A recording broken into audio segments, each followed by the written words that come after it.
Y'all know what it is. It's the usual suspect 650-50 draw. Buy your tickets now for your chance at winning half the pot. Cash App, $, usual 50-50. Tickets are on sale for $10 for one, $20 for 3 tickets, and $50 for 10 tickets. Put your desired amount, name or alias, as well as your email address, and your tickets will be set.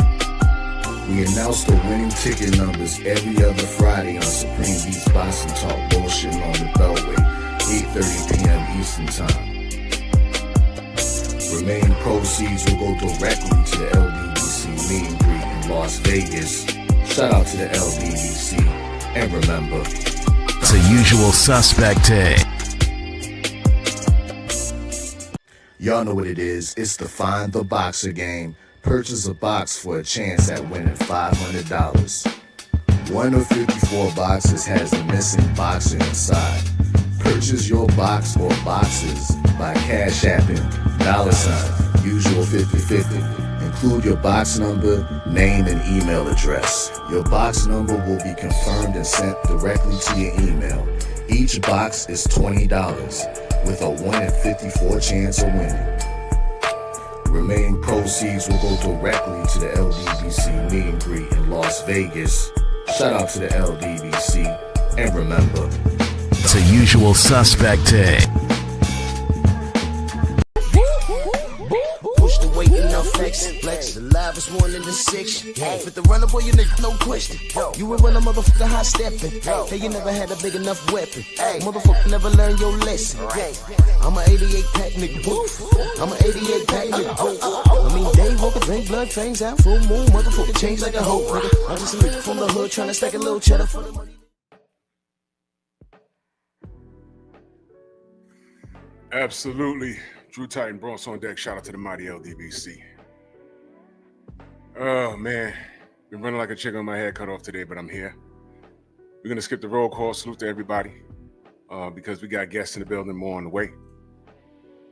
I see y'all in the chat. And we got some pros in here. We got some pros. So we're going to get started right away because we had a huge card yesterday. So, you know, I'm just a supporter of the sport, but when it comes to things like this, I like to talk to the professionals. So one of the first professionals we're going to pull up on a panel this evening, is our good brother returning to the strong house, the legendary Layman Brewster. How you doing, good brother? What's up, baby? How you feel? Good, man. I'm good. Excellent. I'm all right. Thanks for having me on. No doubt, man. No doubt, man. Everything good? Everything good. Everything good. Excellent, brother. Excellent, man. Oh, man. So, as we wait for everyone else to pull up, I got you here. Did you watch the event last night? Yeah, I watched. Yeah, I got to check it out, man. I got to check out the 2 heavyweight bouts and the main event. Yeah. Yeah. We're gonna run it down. I'm gonna save the main event for last. Yeah, man. But sure. But you know what we can do? We can talk about the heavyweights right now because you was a heavyweight.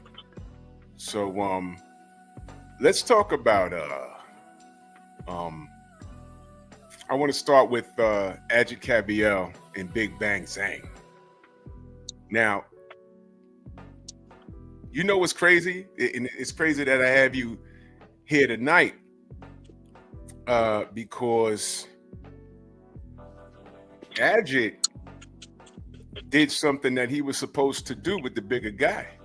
And I recall you doing the same thing to a man named Vladimir Klitschko when y'all first fought. And yeah, man. That was, he stepped to him. Yep. If you a big guy and you know you got this pop with you, I'm gonna see what that pop is about. You're gonna have to show me.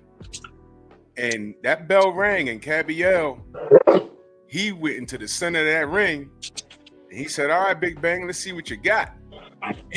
And the result, your result with Vladimir, last night, y'all got the same result. Yours was more drama filled because Vladimir thought he had you, but he wasn't ready for that dog. You know what I mean?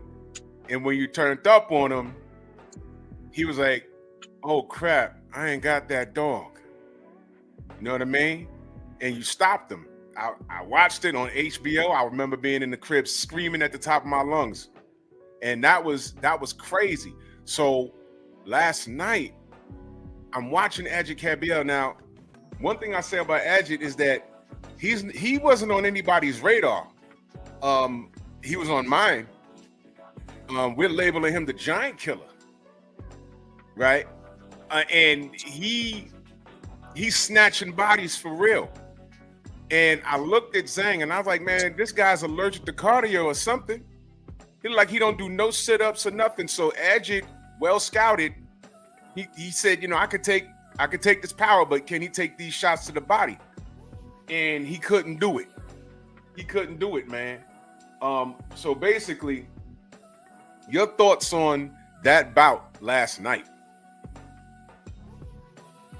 Well, man, there's a saying that pressure busts pipes, and I can't say what his mindset was going into the fight, but based upon his style, his game plan, rather, it really was a pressure type of fight that he displayed, and I was just thinking when you were talking that maybe what's the Asian gentleman?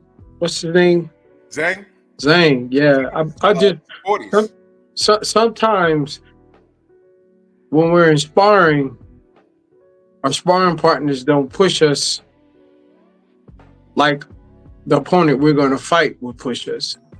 Like he could have trained for a whole different style of fighting against this guy and wasn't used to working at that rate because nobody made him punch at that rate, hold on at that rate, fight at that rate. So, there are a lot of things that, you have to take in consideration, man. But the best man won. That young man, he showed a lot of heart. He showed a lot of determination. And really, I think, history has a way of repeating itself. And I believe that it's coming back to the days of the smaller man as the reigning champions in heavyweight boxing. You take Usyk, for instance, Vander Holyfield, even Mike Tyson. Like, we got into this and probably because of Lennox Lewis, he was really the only big, great heavyweight champion, that was over 230 coming into the ring. And always believed in my heart that the only reason why these taller fighters, including Vladimir Klitschko, was able to reign the way that they do down in heavyweight division is because there are not a lot of great trainers out there, especially to train heavyweights, because it's a different type of fight with a heavyweight because his body and his size it can dictate a fight versus when you got a smaller weight, you got two fighters that both weigh the same, and they're the thing that's going to make the difference is their skill, their will, and determination. They can't necessarily use their size per se, but in heavyweight division, you can use your size, and sometimes guys are giving up 4 or 5 inches. But the downfall of that is that for these bigger guys, it makes them have to work harder. Their heart has to work harder physically than a smaller fighter. So, I just think that we're going to see the return, and we're seeing the return of the dog fights, dog fighters, because big heavyweights, they don't dog fight. Rarely do you see a big heavyweight that can stand in the trench and just let his hands go. Riddick Bowe was another example, of big guys that can do that, but that don't really exist today. And I don't necessarily blame it on the fighter as much as I blame it on the trainers, because, if you ain't never been there, if you ain't never trained been around great trainers that knew how to train heavyweights along with our mentalities and everything. It anybody can lead you to the water, but everybody can make you drink. You know what I mean? And I Right, mean drink of greatness, rather. Like a Lennox Lewis, he was great. Emmanuel Stewart, even before Emmanuel Stewart, he had a natural skill and he displayed that, and that's what made him one of the greatest heavyweight champions in history. Oh, absolutely, man. Absolutely. Well said, man. And that's why I went to that fight first. Because midway through the fight, I said, man, this reminds me of, when you fought Klitschko, the atmosphere of it, because you wasn't favored. And I'm not sure what the betting odds were last night. I think Zhang was the favorite, but I'm watching this thing like, no, Cabiel's on a streak of his own, and he knows the assignment, and he knows what works for him. He absolutely knows what works for him, and he got it done, man. He got it done, and that guy's a problem. I don't know how 6'3" is considered small nowadays, but it is at the heavyweight division. But if you want to, the term exposed can be overused today. However, as it pertains to that fight, Zhang was exposed. Cardio was exposed. A lack of ab work was exposed. A lack of knowing how to fight on the inside was exposed, and he was also exposed of having a lack of dog in him. That's a good observation. I would agree with you. Yeah, it was. I was excited to see it, and I like seeing guys like Ajit Cabiel come forth because, again, he's not on anybody's radar. Right. But he's getting the work done. And that's all I can appreciate. And as I'm talking, the rock stars are coming through. The Sensei Stormy B-Man's here. Jeff Mayweather's in the building. And the Flushing Flash, New York on deck. Kevin Kelly, salute to you, good brothers. How y'all doing? What up, guys? Hey, Kev, you all dressed up. Where you going? How you doing? I'm good, man. Where you going all dressed up? I need to pick your volume up. I think it's sounding kind of low. Oh, okay. Yeah, Kevin got a tie on and everything. I think it's on your side though. It's kind of low. It's on. I'm low. I can hardly hear you guys. Go ahead, say it again. I said, well, what you dressed up for? Where you going, brother? I'm doing good, man. Just relaxing. We're having beautiful weather out here for a change. Out here in Vegas, you know what I'm saying? For a change. It was cold here in Vegas. Good. Very cold. What do you consider cold, champ? Well, when you're 30 degrees, that's kind of cold. 30 degrees, 20 degrees, 40 degrees. And plus you have a wind. If you have a wind, you're cold. 15 degrees. Oh, I know. Remember, I'm from New York, so I know. I was about to say that. You don't know about no cold, brother? Like here, all my clothes that I wear are all from New York. And one thing for certain, I ain't got to button them up, but you got to put them on. You can't take Vegas lightly. You have to put them on. I wear corduroys, I wear corduroy out here. You know what I'm saying? I mean, that's cold. It's cold when you wear corduroy. They don't even know what corduroy is out here. That's right. You gotta be from up north in the cities to understand what corduroy is. You gotta be from the they city. don't know what corduroy is out here. I do. Yeah, I know all about it. I know all about it, man. So salute to everybody on the panel. Just starting the show, we was talking about Ajit Cabiel and Big Bang Zhang and how David completely defeated Goliath. So Layman went around and he said what he had to say about it. I agree with it. I'm gonna go to Jeff next, man. Jeff, did you watch that fight? Unfortunately, no, I didn't see that fight. All right.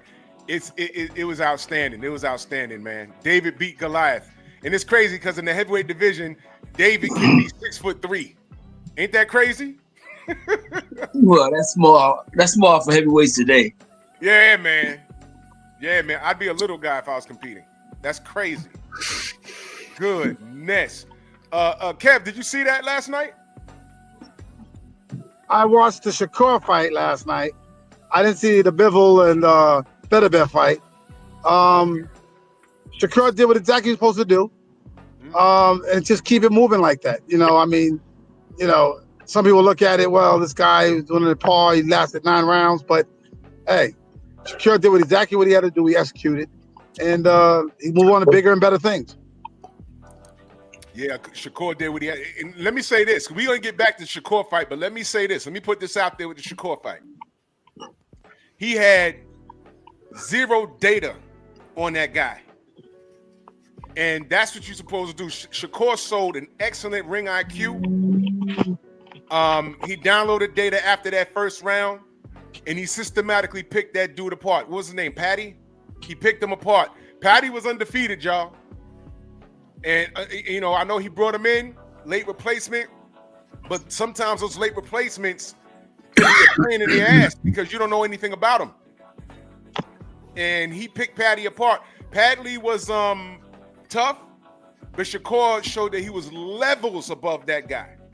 So I want to see Shakur versus Tank next. That's it. I want to see that next.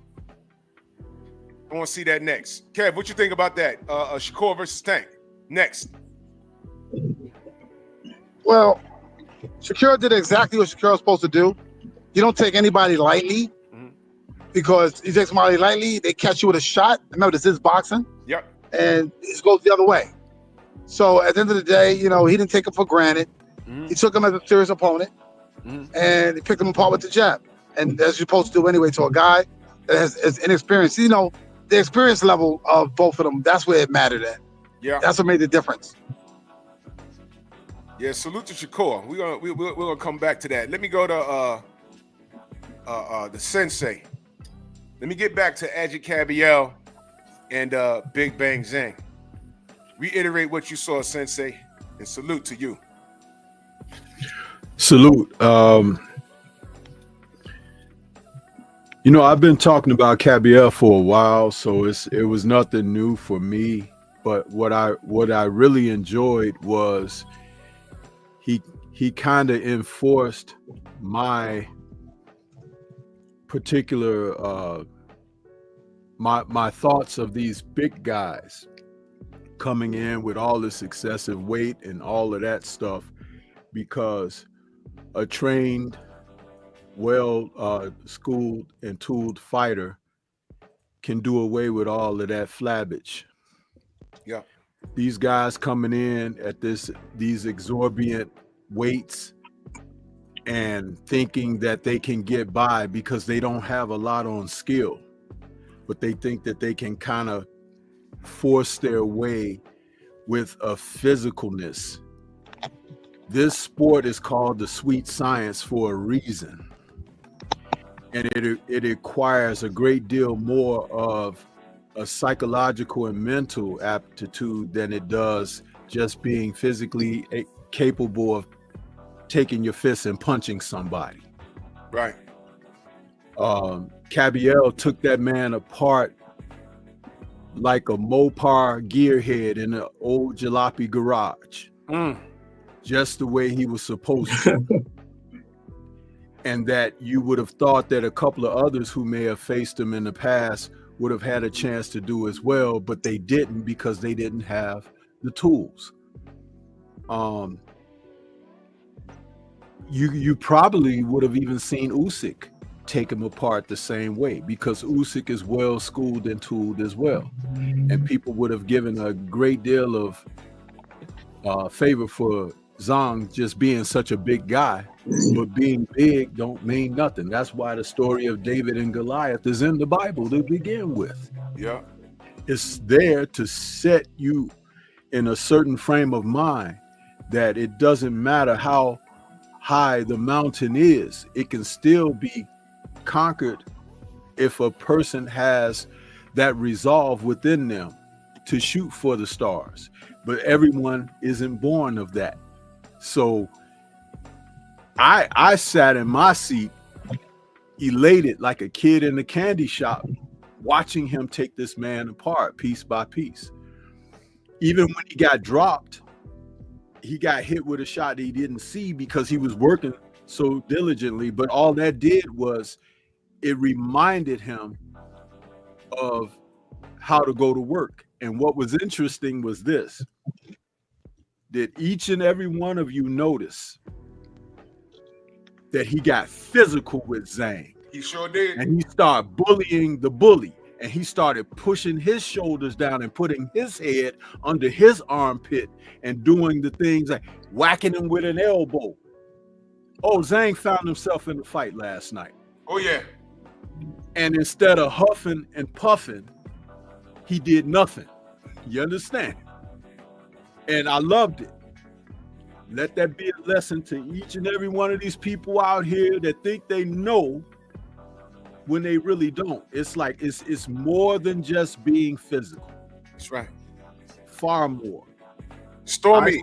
I saw Ajit doing some things, and I told you guys, and when I say you guys, not the brothers on the panel here, but for some of our audience and everything, I had been talking when I referred to Ajit reminding me of Ray Mercer. Yeah.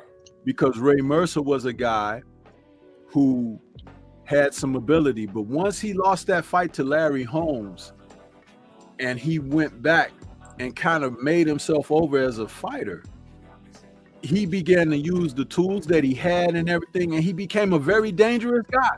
The only thing about him was sometimes he wouldn't just get himself in the best of shape. Yeah.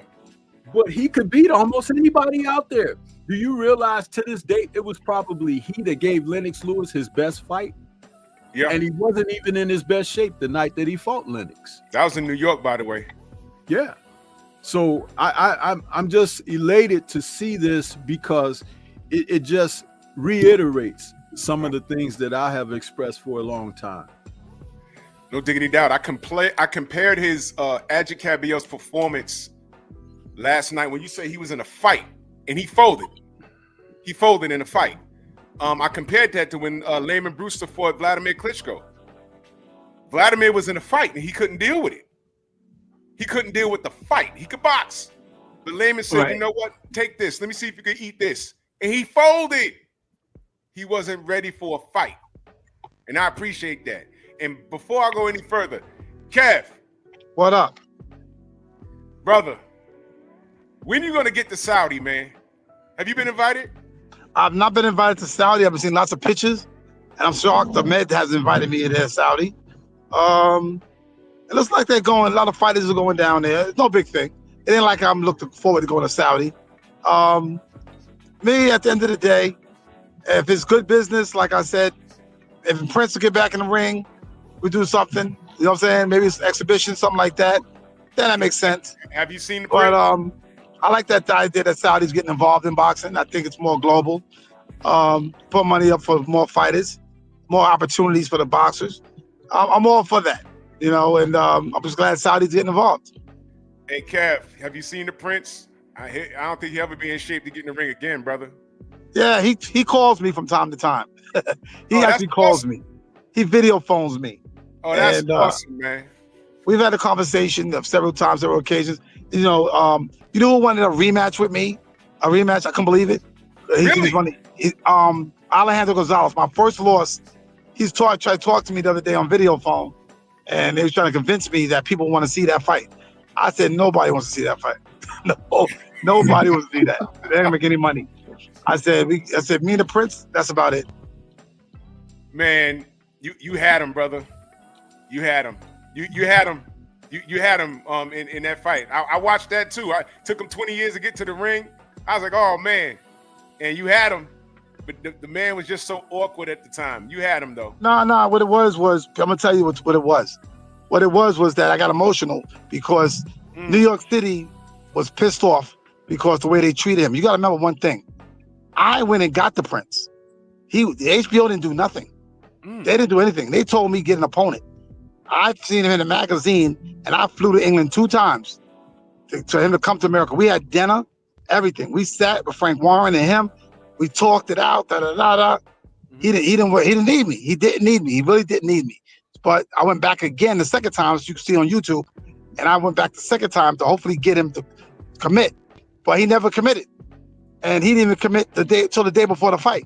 He didn't sign a contract, and I was really upset because HBO, the way HBO treated me. You know what I'm saying? I mean, you told me get an opponent. I get an opponent. You give him a contract for $46 million, and you put him on the side of a building. Meanwhile, you're in my city. Why? Now I can see that happens in England, but not in New York. I'm from New York.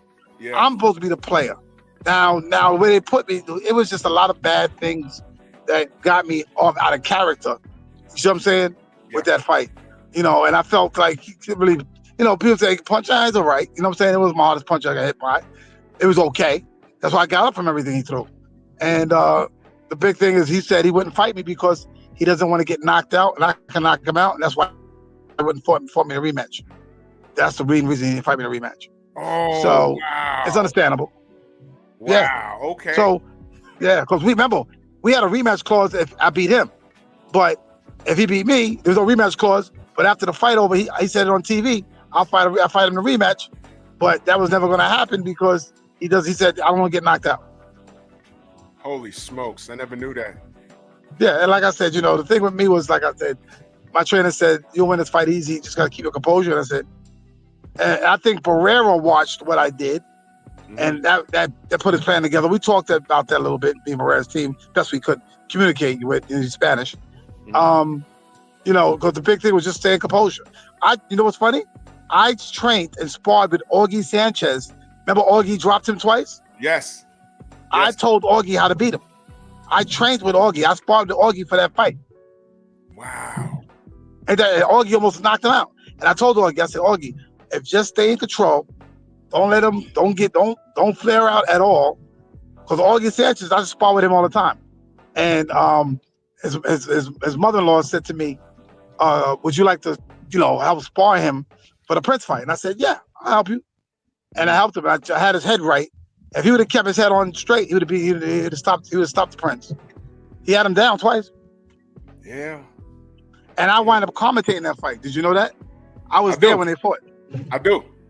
I remember. So like I said, so it's like I said, nothing against Ahmed. You know what I'm saying? I mean, you need opponents. You need challengers.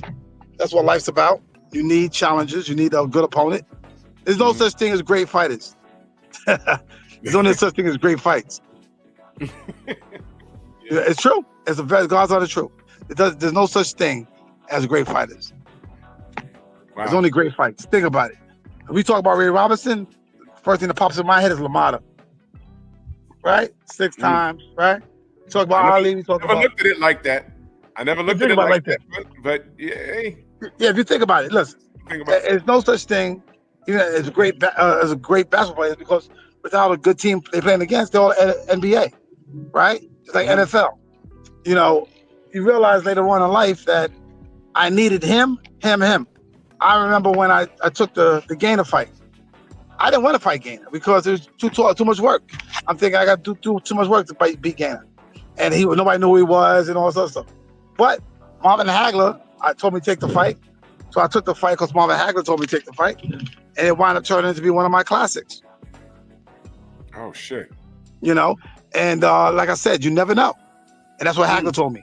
God rest his soul. He told me, he said, Kevin, take that fight. That's why I took the fight.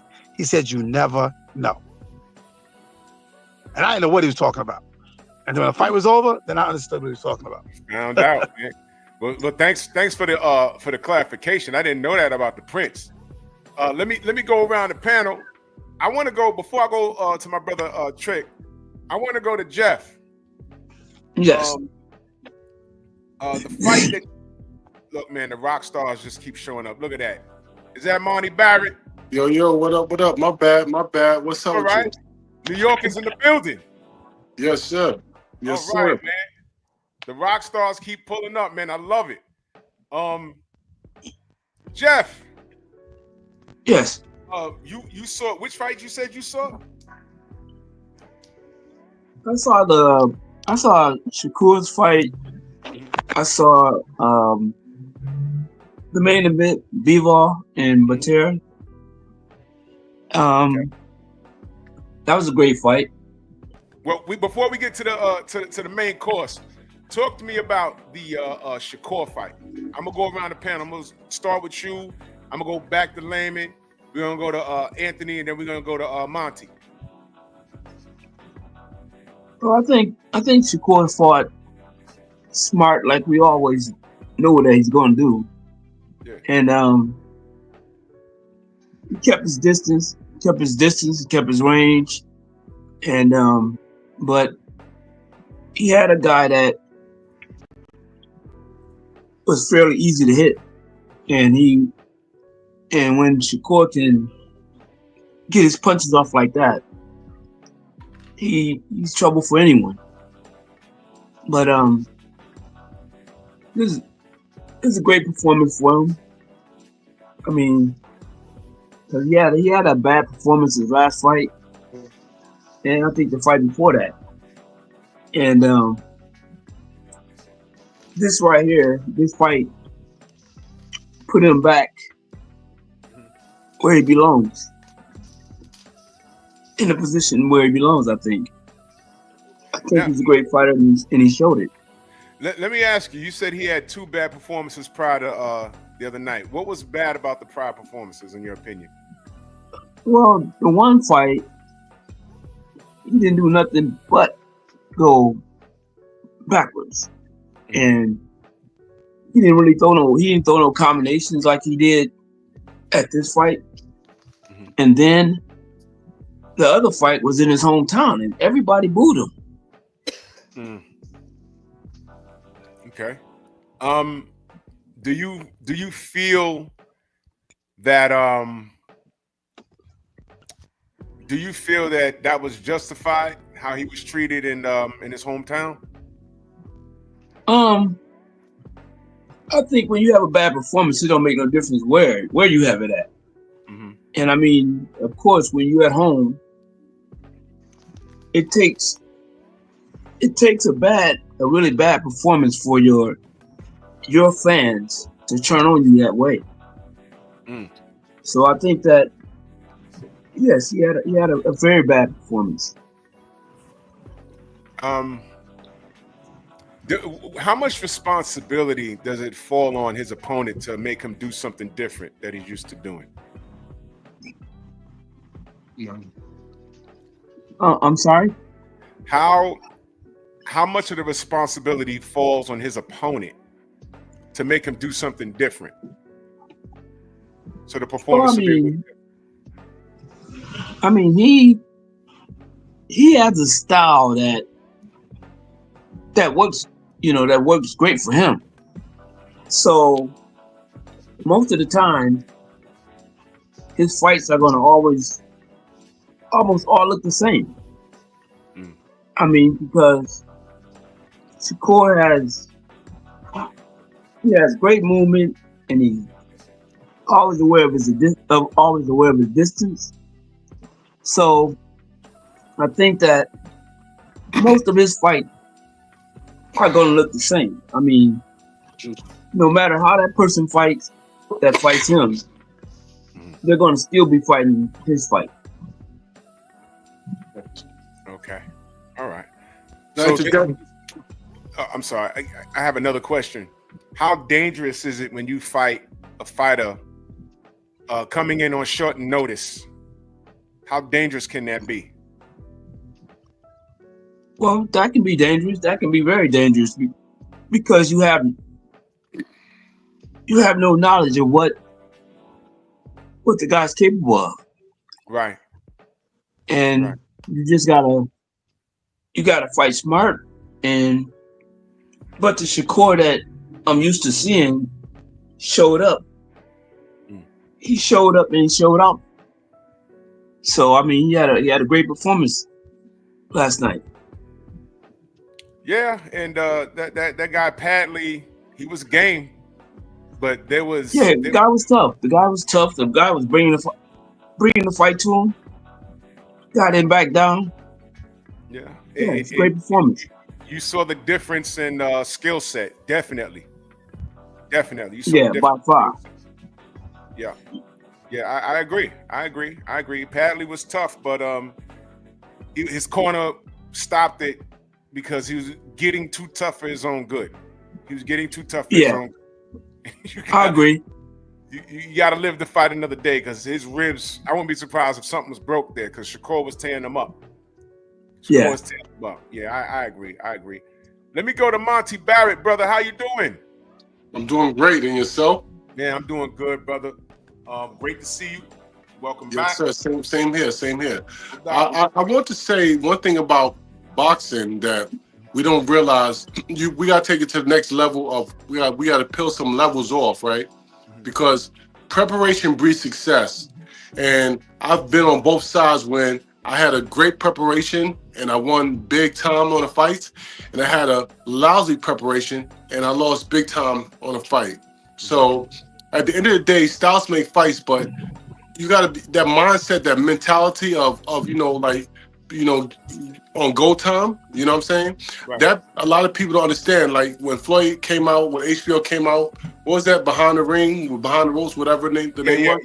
Yeah. It showed another level of of training, of dedication. You know how motivated people get. You know what I'm saying? Boxers get. So we always got to take that into consideration. That you just don't know, because at the end of the day, even though we are boxers, we still got everyday things we deal with: life, bills, drama, family.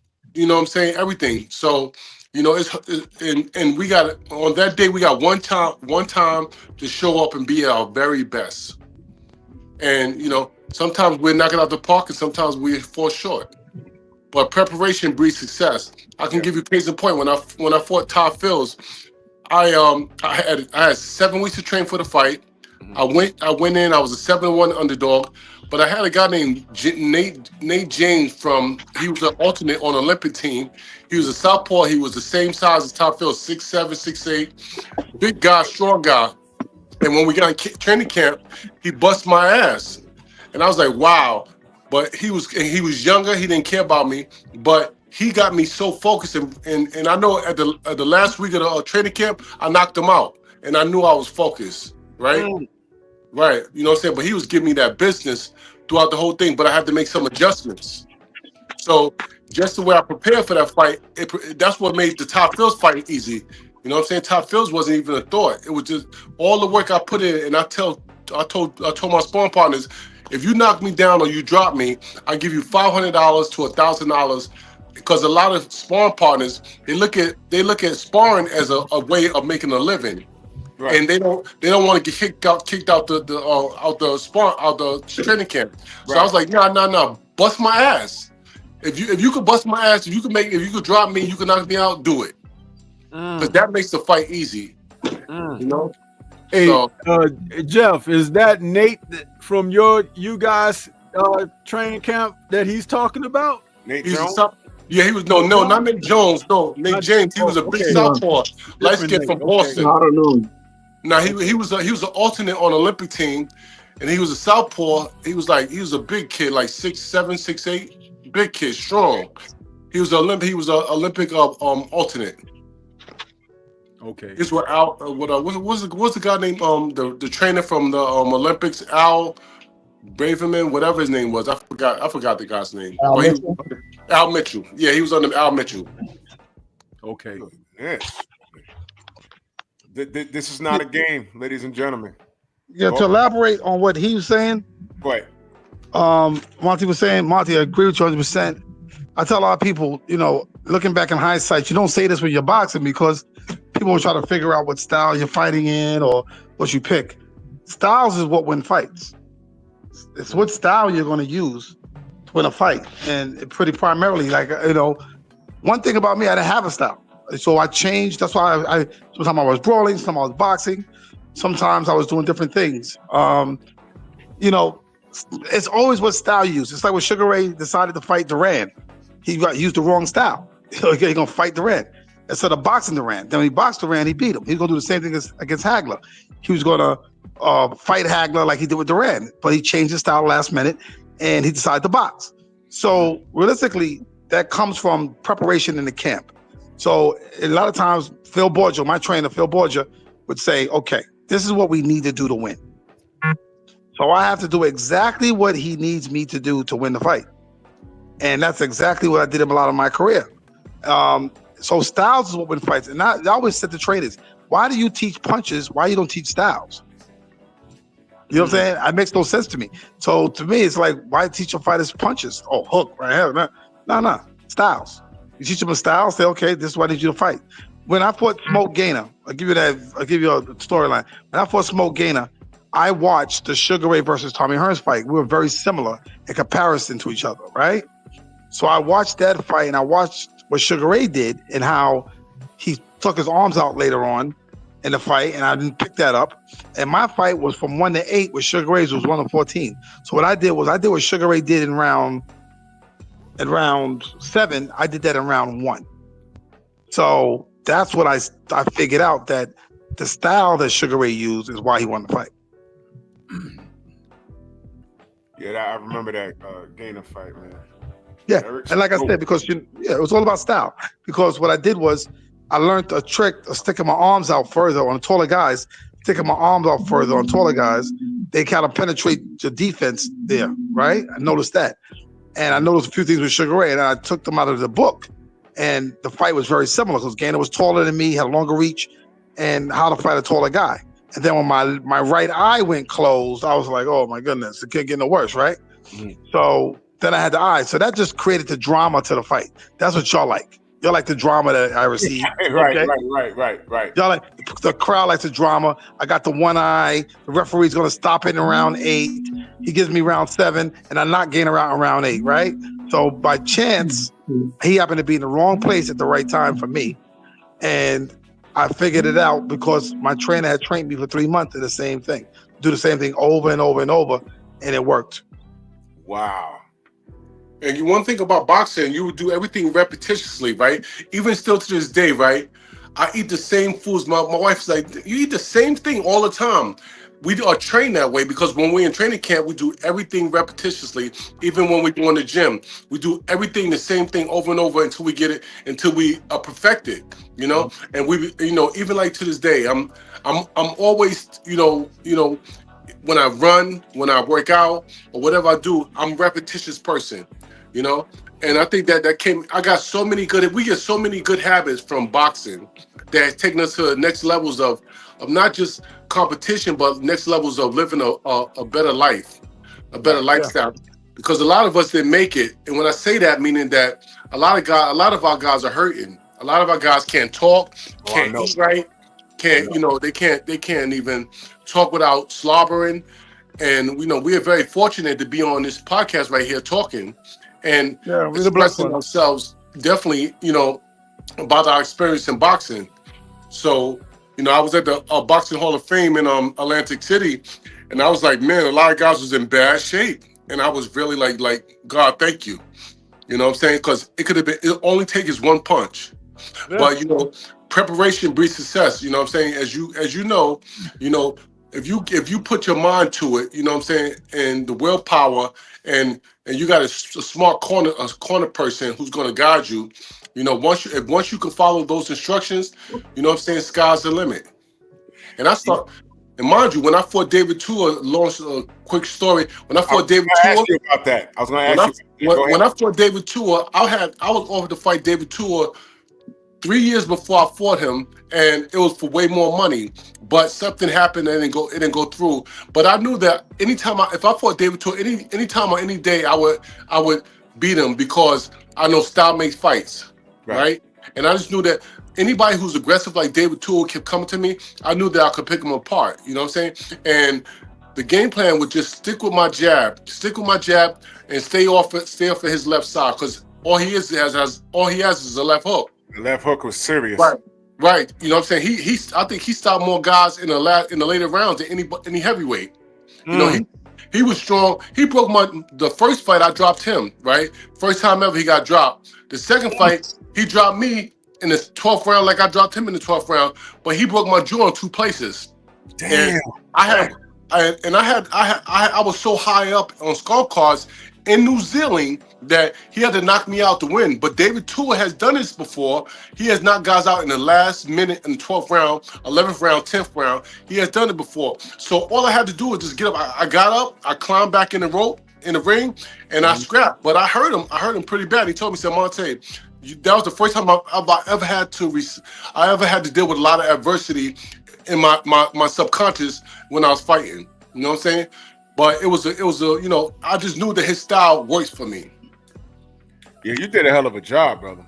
You did a hell, because again, that was one of those fights where I was nervous, like, uh-oh. I'm like, uh-oh. And you know, it's a New York thing. You know what I'm saying? I'm like, come on, brother, come on. But you know what? He got that. He just signed a $2.5 million deal to fight Vladimir Klitschko right before the fight with Cedric Kushner. So game was over. You know, after the second fight, you know, that didn't ever happen.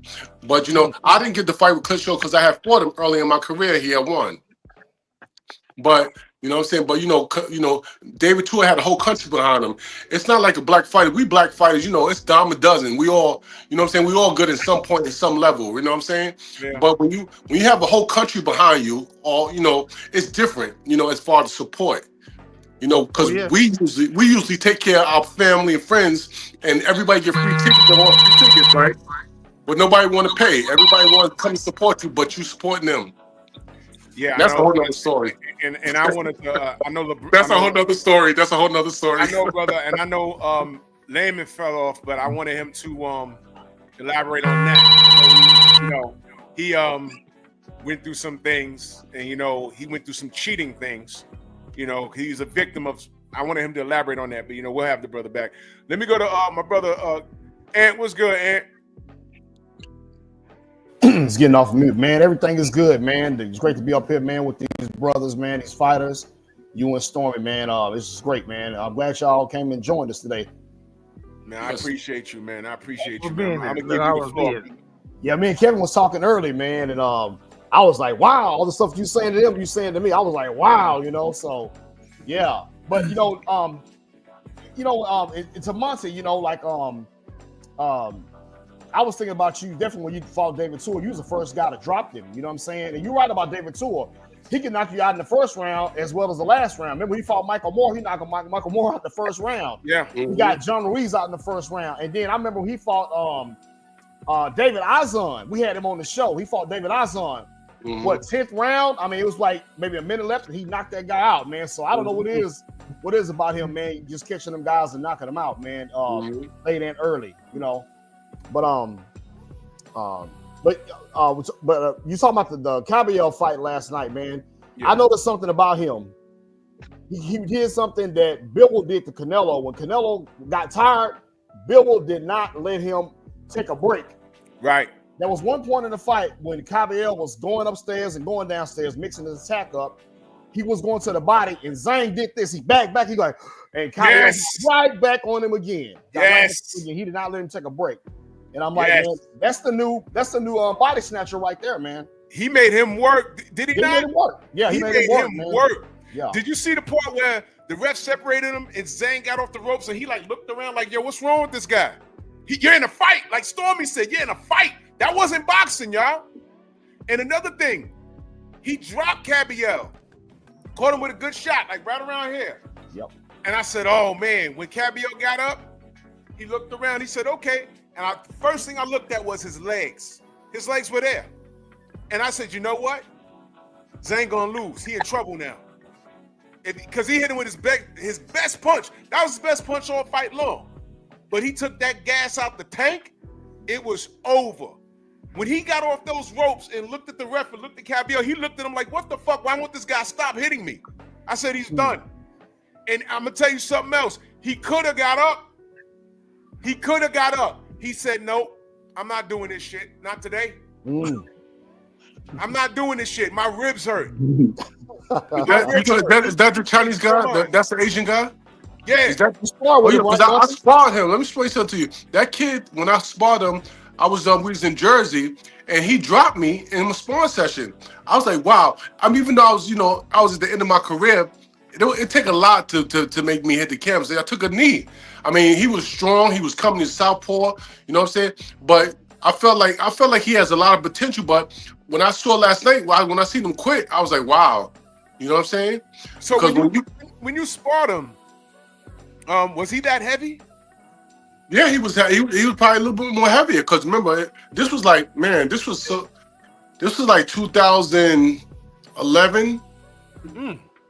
was a long time ago.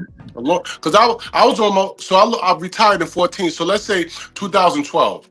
This was like 2012. It was a long. He just came into the U.S. Sean had just started working with him. You know what I'm saying? But we used to spar all the time. We sparred around 50, 60 rounds. One day he got the best of me and he dropped me and I took a knee. You know what I'm saying?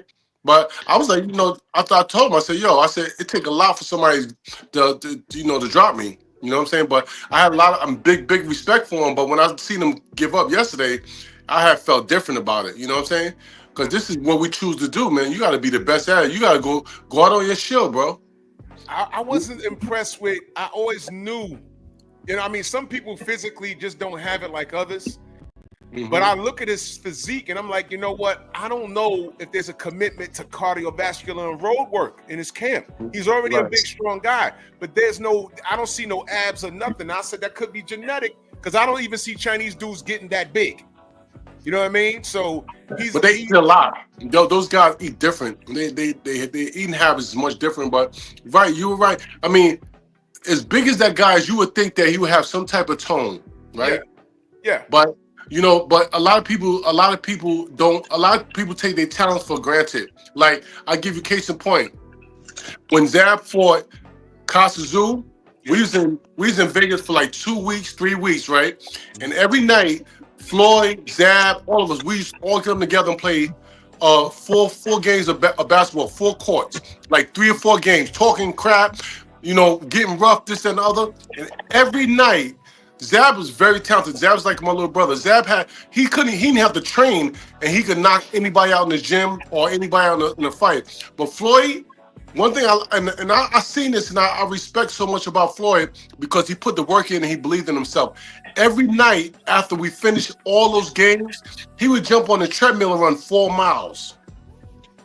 See that? He'd run 4 miles every night. He'd bring him his bag. He'd go change his clothes. Now, think about playing 4 games, 4 court 4 times, talking junk, da-da-da. Everybody's worn out. It's like 3 or 4 o'clock in the morning. And this man would get on the treadmill and run 4 miles, You bro. see, Monty, that's the difference between boxers and freaking champions. Name a time you've ever seen Floyd out of shape. I can't name one time. Never. I've never seen that man out of shape in my life. That one thing I'll never say about Floyd is that, and I'm not just saying that because Jeff's here, that man trained like an iron horse. That man trained like an iron horse. That guy is never out of shape, bro. So hard work beat talent any day. Look, Zab was very talented. Floyd worked harder. Floyd wasn't as talented as Zab, but Floyd was a beast in that gym. He believed in himself so much, and he applied it all to his working out. You know how some people, like Zab is naturally talented. He's fast, he's quick on his feet, he got a little power, but Floyd, he applied all his talent. His hard work overshadowed his talent. And that's why he's one of the greatest fighters, not just because of his undefeated record, but I respect him because of a few things. He got out the game undefeated. He got all his money and all his marbles. Ain't nothing wrong with him. And he don't, that's what y'all live to do, for real. Right. You gotta respect him. He's the GOAT. He is the GOAT. I mean, Drew, how many times have I said that about Floyd and Zab? How many times have I said that? A bunch of times. Yeah. A bunch of times. Zab was supposed to be Floyd before Floyd was Floyd. For those of you that don't know. Did y'all know that Zab was my sparring partner in New York a lot? Say that again, Kev.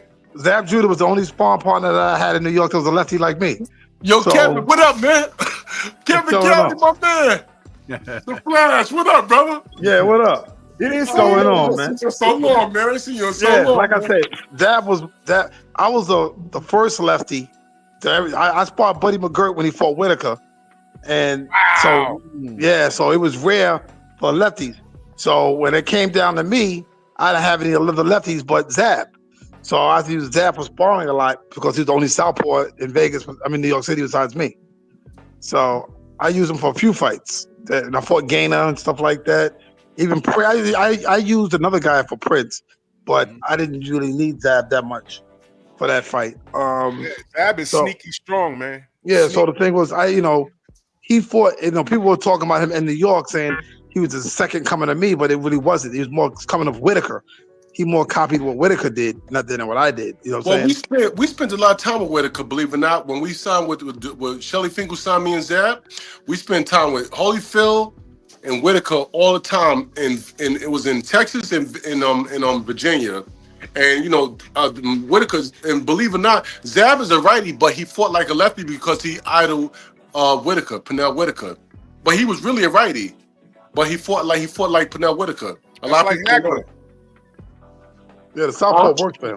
Yeah, southpaw worked for Hagler. Yeah, Hagler wasn't really Zab is sneaky strong. The first time I actually met him face to face was, I think it was at the Barclays, and I'm careful when I shake people's hands because but he gave me a hard pound and I felt it. I said, whoa. I was like, whoa, this dude, man, he had a hard grip. I said, okay. That's why when I seen him like sleep people, I said, okay, man. And I was mad as hell at how the Costa Zoo situation happened, man. I was mad as hell, man. I was so mad. But you know what? But Zab, but the whole thing about Zab, and I could say this because I'm like Zab big brother. And I'm the closest person to Zab in boxing. And Zab had so much talent, but Zab he got distracted with life. You know what I'm saying? Zab was like, when you got Mike Tyson behind you, and Kevin Kelly knows, Zab was everywhere because Mike solidified. He said, yo, every fight I have, Shelly, Zab is going to be there, give him $2 million on the card. Once you get Mike Tyson going for you, saying, yo, that's like Gervonta, like Floyd's telling everybody Gervonta's the next guy. Mike Tyson, who solidified everything, he's he's an icon in the world, telling the boxing world that Zab is the next guy. Then he tells Shelly Finkel, give him $2 million every time he fight. And Showtime, he shot his own deal on Showtime. You know what I'm saying? But so he deserved it because he put a lot of work in. I seen Zab coming up in Gleason's everywhere. Me and Zab went. Zab was putting people to sleep from Gleason's to Virginia to Texas. He put everybody to sleep. He wasn't playing. Who that? Wow. That's Trick and Jeff. Wow. Hey, Monty, I got a question for you. Actually, a two-part question. Yes, sir. Holyfield and Tyson, before Buster Douglas, they were supposed to get it on, and Buster Douglas intervened. But were you around them before the Buster Douglas fight, meaning Shelly Finkel and the Holyfield, Whitaker, and all those guys? I came on the scene. I started boxing in '94. So I did all that. It was after. Yeah, so 96. Okay. So I was around. I was around Holyfield. I don't remember exactly when it was, but I was around Holyfield in 95, 96. We was around him a lot. Okay. Well, my second question, then you'll probably be able to answer this part. When he was preparing for Tyson, when he finally was getting around to fighting him, he had a couple of sparring partners. They even brought David Tua in with him. Yeah, but Gary Bell was his main man. Gary Bell. That's the name I was getting ready to ask you because Chico. Yeah, that's my guy. I've been trying to remember his name. Yeah, Chico, Gary Bell. But you know what? But Chico, yeah, that's my guy. He from 40 Projects. But one thing about Chico was a hard-nosed dude. But he had two spawn. He was the main spawn partner to Lennox Lewis and Evander Holyfield. That's why his career ended so quick. Because right, so he was getting like $4,000 or $5,000 a week from both of those guys, right? Okay. So, you know what I'm saying? And he's putting a lot of work in. I mean, him and Holyfield was like this. They was like brothers. You know what I'm saying? And the funny thing is Mike Tyson had called me when he was going to fight Holyfield. And what's the guy, Crocodile? He had called me and said, yo, we want to bring you in. I was like, fine, that's cool. I said, I'm bringing I said, so set it up for me and my trainer. He said, no. Only you coming in. I said, no, I can't come in there with my trainer. He said, we give you $3,000. He said, you just come in, and he said, and I'm gonna tell you how to work with Mike. Tell me how to work with Mike. He said, because you gotta do this, you gotta do that. No, I'm not being no crash dummy. I don't care about how much. You ain't gonna tell me Mike trying to kill me, and you gonna tell me, oh, don't hit him here, don't hit him there. You know what I'm saying? Like that's why he tanked. That's why he tanked. Because when he was working with Kevin Rooney was bringing the big guns in there, making him train hard. He had harsh sparring and everything, and that's why he had a different type of an edge. Once Kevin Rooney was gone, all of that stuff went kaput. Yeah. Because I'm gonna tell you something. Anytime you got Oliver McCall as one of your chief sparring partners, Jesse Ferguson, those kind of guys in there. Those are no quick guys. They're gonna be right in your grill all the time. You know. And one thing about me, for me, I always kept undefeated guys in my training camp. You know why? Because they was busting my ass. I had Eddie Chambers and Malik Scott. I kept those guys in all my training camp, and they got me prepared because they was busting my ass. You know what I'm saying? But you know, and that's very important. A lot of people don't understand the importance of having good sparring partners. You know, that makes a big difference. Because when you got people who don't care who you are, they trying to get they you know, these guys are young, they undefeated, and they like Monte who? You know what I'm saying? Even though I was bringing that smoke, but they was you know, they was giving me some work, a lot of good work. When Mike came back from his time away, that's why I like to say it that way, because I don't, you know. But when he came back from his time away, I noticed that they never really talked about who his sparring partners were. And that is kind of telling within itself, because he never stepped to the elite opposition that was around when he came back on the scene. It was like, you know, in order to fight the Ray Mercers and Riddick Bowes and Lennox Lewis and George Foreman and Holyfield and all those guys, he was fighting different opposition, and never anybody that could even prepare him to get ready for those. When Mike came home, I was with him when he came home, when he first came home from camp, from his little bed, and we was with Don King, because Don King was trying to sign me. So I stayed there with 2 weeks. I just got married June 8th, and I just, as soon as I got married, I jumped on a plane and I went to Ohio, where Don King was, the training camp. And that's when that was like the first time I met Mike. We was playing basketball, and he was like, "Man, I like this basketball stuff, man. This is really good." He's like, "I think I'm gonna get one of these things in my house, man." And he was throwing the ball, he throwing bricks like, and I'm like, "Yo," he's like, "Man, this basketball thing is really cool, man." I was like, "Yo," you was at his house? We was at Don King. We was on training camp at the training camp. And he used to come, and Mike every day he had a different Mercedes. We was at but he said, "Man, I should get one of these basketball things to my house, man. I love this basketball stuff." Well, you know what he did, but he also had that white tiger running around on his house. That's what I'm saying. Was you at his house? No, I wasn't at his house. We did Don King at this big ass training camp. What's the name of that training camp? That training camp with Don King? Don King in Ohio. Yeah, in Ohio. In the middle of nowhere. We have Amish people out there. They have like. There, do you remember Kid Austin? The Cincinnati Kid Austin. No, I don't remember that. I don't remember. Okay, because he was training out of there, and my mentor Eddie Davis was down there. He was a part of that camp for. You know, Lee Haney. Remember Lee Haney, the workout guy? He was there. He was there working out with Mike. Yeah, I mean, that guy was big like this, man. Lee Haney was there. A couple other guys were there, but you know, that's my guy right there, Lee Haney. Yeah, he was there. I was Don King was trying to sign me up, so I hung out there for like a week and a half. But I didn't box Mike or nothing. I was just, you know, playing basketball with him. Anybody want to see Mike's poor basketball skills? Just watch that last fight that he had with Alex Stewart on HBO when Spike Lee filmed that behind the scenes stuff for them, and they showed him and Don King on a basketball court playing ball with some kids. Man, Mike was jacking up some bricks like a son. Yeah, that's funny. I mean, the ball was hitting the backboard like boom. Yeah, right, boom. No rim. He said, I like this basketball stuff. Yeah, exactly. That's funny, man. That's funny. But let's talk about the main event. I'm gonna go with Jeff first, then Kevin, then I'm gonna go to Monty. Jeff, main event. Wait, you said you saw the main event? Or you didn't yeah, I saw the main event. I thought it was a very, very, very close fight, just like the last one. And to be honest, I thought Bivol won the first fight. Okay. But I thought this fight. That's Jeff Mayweather?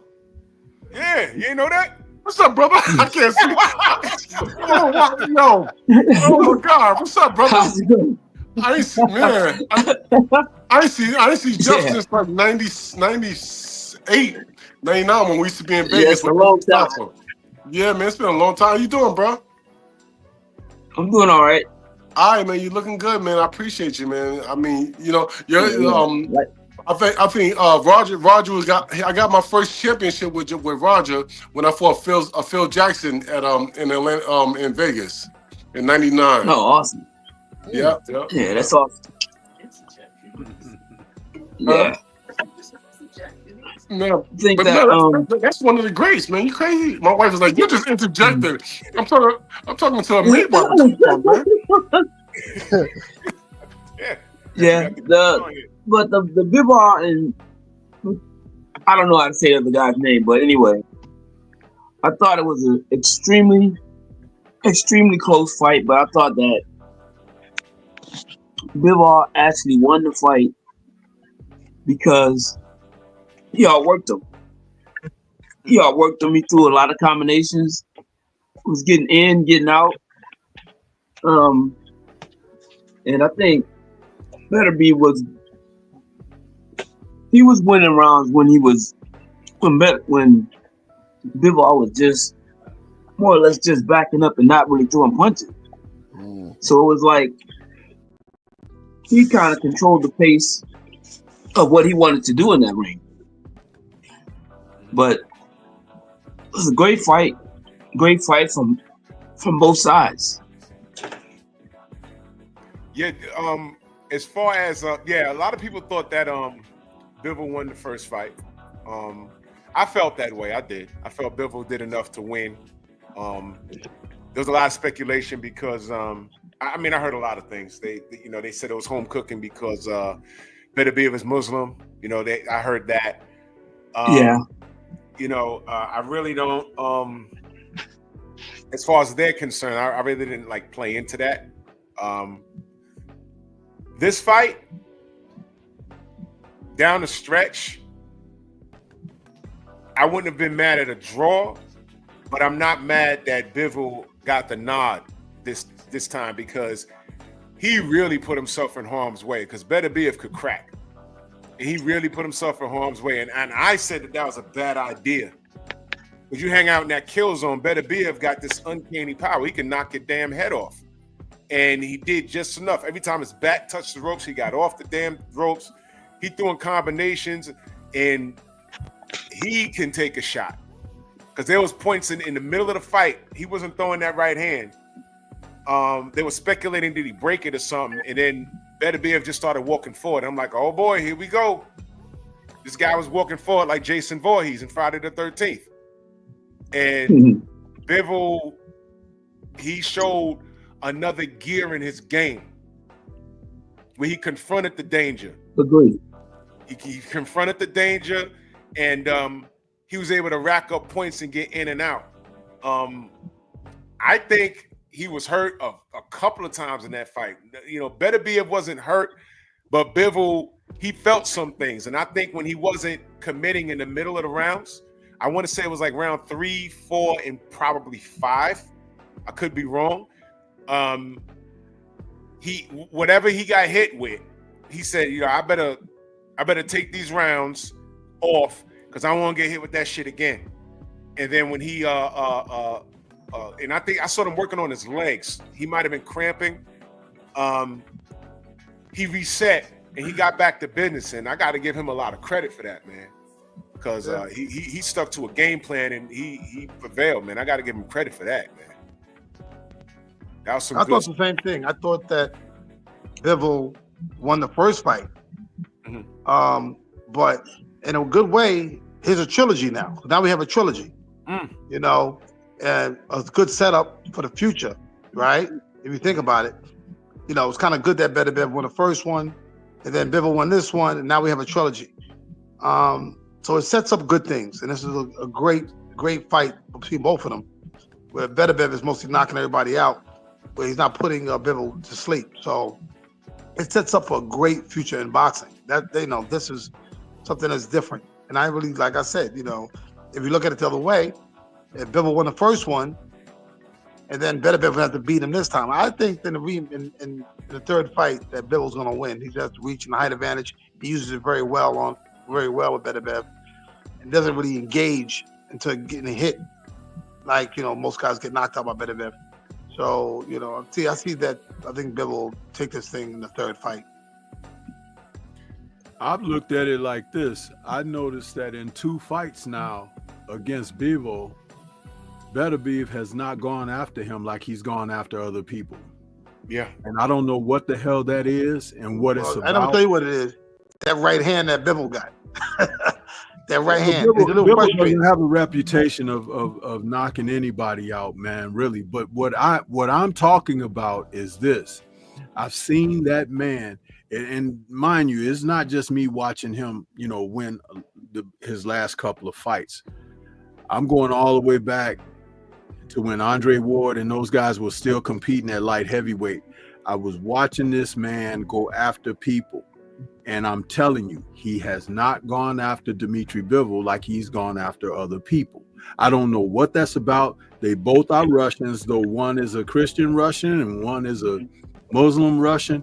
I don't know what it is. And now that I've seen both fights, which were differing in their actions, he still, in 24 rounds, have not gone after that man for whatever reason. And that makes me feel something funny about this damn thing totally, because it's not that me feeling like, oh, he should win. It's not me feeling that Bivol shouldn't win. What I'm saying is a game being played on the public, because it took them 5 years. Both of them were champions before they even fought back last October. 5 fucking years that these two men held the title in the same division, and nobody was pressing for them to become unified. And once when Beterbiev was asked, Suleiman had said no because of, you know, what the Russian problems is in the world and stuff. Suleiman, when did you become some kind of politician getting in the way of a fight being made based on someone's regional link to their life socially and everything? I just didn't understand that. And then when they do get together, it's like what we saw played out. Man, I think the biggest game is being run on the public about these two. Stormy, was that the same Beterbiev that went after Anthony Yard when he had him in trouble? No, nor Marcus Brown or even what was it, Voskic? He made Voskic quit for 2 or 3 years. Yeah. And Voskic was beating up everybody until he ran across Arthur. So I'm like, did you hear what he said? He said he didn't even want the rematch after he had won it. Yeah. Who says that? That was weird to me. Yeah. And Joe Smith too. And Joe Smith too. Right. He beat the shit out of Joe Smith. He did it right here in New York. He beat the shit. And Joe Smith could crack, but he made Joe Smith, as soon as he connected with Joe Smith, you saw his face. He felt Callum Smith. It just, I mean, there's a whole wake of dudes. The man was 22-0 or whatever with 22 KOs or whatever. I mean, this is like, it's what he does. And then all of a sudden, no urgency, nothing to go after him, and it's not like he's in condition. Have you seen his workouts? Yeah, I follow him on the This guy's pushing 100-pound barbells in both hands. I'm like, this dude's twirling a 45-pound. I ain't the most cerebral person, but I ain't no damn dummy either. Okay? Mm-hmm. No. You know, and after the fight, they were jokey with one another. Yeah. They were very jokey. And I said, what the F is going on here? So you think it's a setup? A little extra excited after this, didn't he? He seemed like, whoa, he was so brooding and everything after the first decision, and he didn't want to hardly talk to the media. Now he's taking pictures with everybody, kissing babies and everything. He probably ready to run for office. And Stormy, listen to this one. I remember when Dimitri Bivol fought Pascal. Man, he was all over him like a cheap suit. He beat the mess out of Pascal. Yeah. I mean, he was aggressive with Canelo, and this is my thing with the fight. I had Beterbiev winning the fight, and here's the reason why. Can you honestly sit there and watch that fight and say the challenger took the title from the champion? I didn't see it that way. He was backing up the whole fight. He was fighting like he was fighting for his life. He never backed up. He never got in a circle. He never threw punches. It was those punches to keep him off for Beterbiev, in my opinion. And I thought Beterbiev won the fight based on his aggression and his punching. And that's why I saw it. But we're doing the third fight, so here you go. Those guys could fight 1,000 times, and we're gonna see what we're gonna see. Yeah. You know, I think the third fight gonna be different. I really think it's gonna be different. It's not gonna be something you expected. I think it's gonna, Bivol's gonna box. He's more of a boxer, and that's what makes the fight less entertaining. But Beterbiev is a puncher, and that's the difference. So the bottom line, who implements what they want to do best is going to work. I think Bivol wins the third fight. I think he's going to outbox him, frustrate him, and that's going to be the end of it. And I think, like I said, everybody can talk about Beterbiev doing certain things, but guess what? You got to get hit in the face by Bivol, okay? Because if you ask Canelo, okay, he'll tell you get punched in the face by a fighter, and Roger would tell you the Mayweather's over to tell you the best too. Anybody tell you the best, even Monty. Guys can do a lot of things until they get hit in the face. A lot of things can go right. It always sounds good. Why the guy not attacking? Why the guy not doing this? Because he getting hit. See, the thing is, Alter didn't slow up not one time. He just didn't smash the gas normally like he does with everybody else. But you never know what he's getting hit with. Boxing power is perception. Remember the rule. It's perception. There's guys that I fought and knocked clean out in the third round, and they told me I couldn't punch. Because it's a perception. To him, I can't punch. I feel you on that. We just saw that with Jaime Munguia. He just got flatlined after coming off a Canelo fight. He got flatlined very next fight by a dude. I don't even remember the dude's name. That doesn't even have a knockout. Four knockouts. Reputation. Yeah, punching power is perception. Punching power is perception. Like I said, Bivol probably can really punch. It's just that we don't see it looking ferocious, or his knockouts look ferocious. But the thing is, he might have a heck of a punch in there. We don't know. And then you ask Beterbiev, how's he hit? He'd be like, yo, he hits really hard. Is that what you thought you was looking at last night though? Because I just saw, as far as ring generalship, I saw Alter walking forward the whole night. So I don't know if someone's walking forward if they hurt, if they got hit with something. You know what I mean? I'm just thinking logically. Y'all would know better than me, so that's why I'm asking. That's why I got. What I was gonna say, Kevin. One thing when you in there and you getting challenged, not just physically challenged. Sometimes you break down emotionally. I've had talk with some guys, even with myself. Sometimes you be asking yourself questions while you in there. You know what I'm saying? And so you just don't know the mindset of a person when he's dealing with a lot of adversity. Like me, I've been used to adversity since I came out my mother's womb. So I know I'm always on the underdog. But a lot of people who deal with adversity, they show up differently. And in boxing is one of the highest rated ways of dealing with adversity, because you got to think about this, right? On another level, right? We all are men, right? We are the most vulnerable when we get in that ring. We ain't got nobody to save us, nobody to help us, nobody to do nothing. Like, you know what I'm saying? And like a woman said, like, you stay to yourself all the time, and but we are vulnerable because we know that at the end of the day, we got to have a winner and we got to have a loser, right? So we're putting it all on the line, and a lot of people don't look at it like that. That combat, hand-to-hand combat in boxing is another level of anticipation. You know what I'm saying? And the more so for a man to man, I'm pretty sure all of us here know that we have dealt with people that say, we don't know how to communicate or we don't really open up. But they don't understand when you box, you put all on the line. I'm being total vulnerable and giving you all of me, good, bad, and different. And sometimes, we wind up on top and sometimes we don't. Yeah, boxing to me, it's like I'm glad you started it, Monty. That boxing shows you who you really are. If I have to write a book or do a movie, there's things that come out of your personality that you didn't know you even had. Mm-hmm. Boxing, like I said, the war with Dorsey that I had back, I didn't think I could do that. People can tell you all the time, fighters, their egos are talking. Oh yeah, I do this, but that's your ego talking. But until it really happens to you, and our sport, remember, this ain't like football or basketball or baseball where, that guy's carrying the whole team. And then, no. In boxing, it's one-on-one. Either you doing it or you're not. There's no middle ground. Either you have it or you're not. But you don't know those challenges until they happen. Until you fight with a broken hand. I did that before. Until you fight with one eye closed or both your eyes closed. You don't know what you're capable of doing until it happens to you.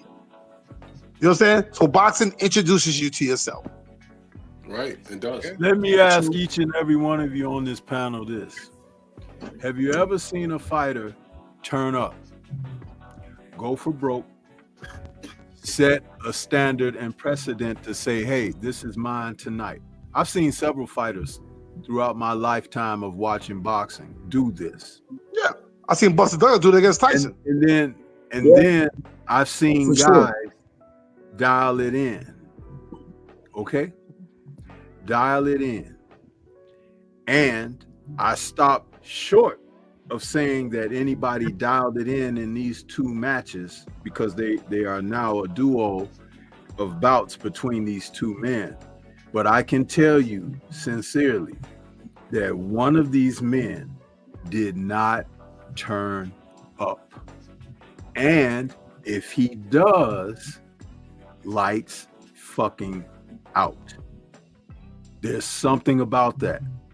It don't have nothing to do with his heart. It don't have nothing to do with his past. It don't have nothing to do with his age.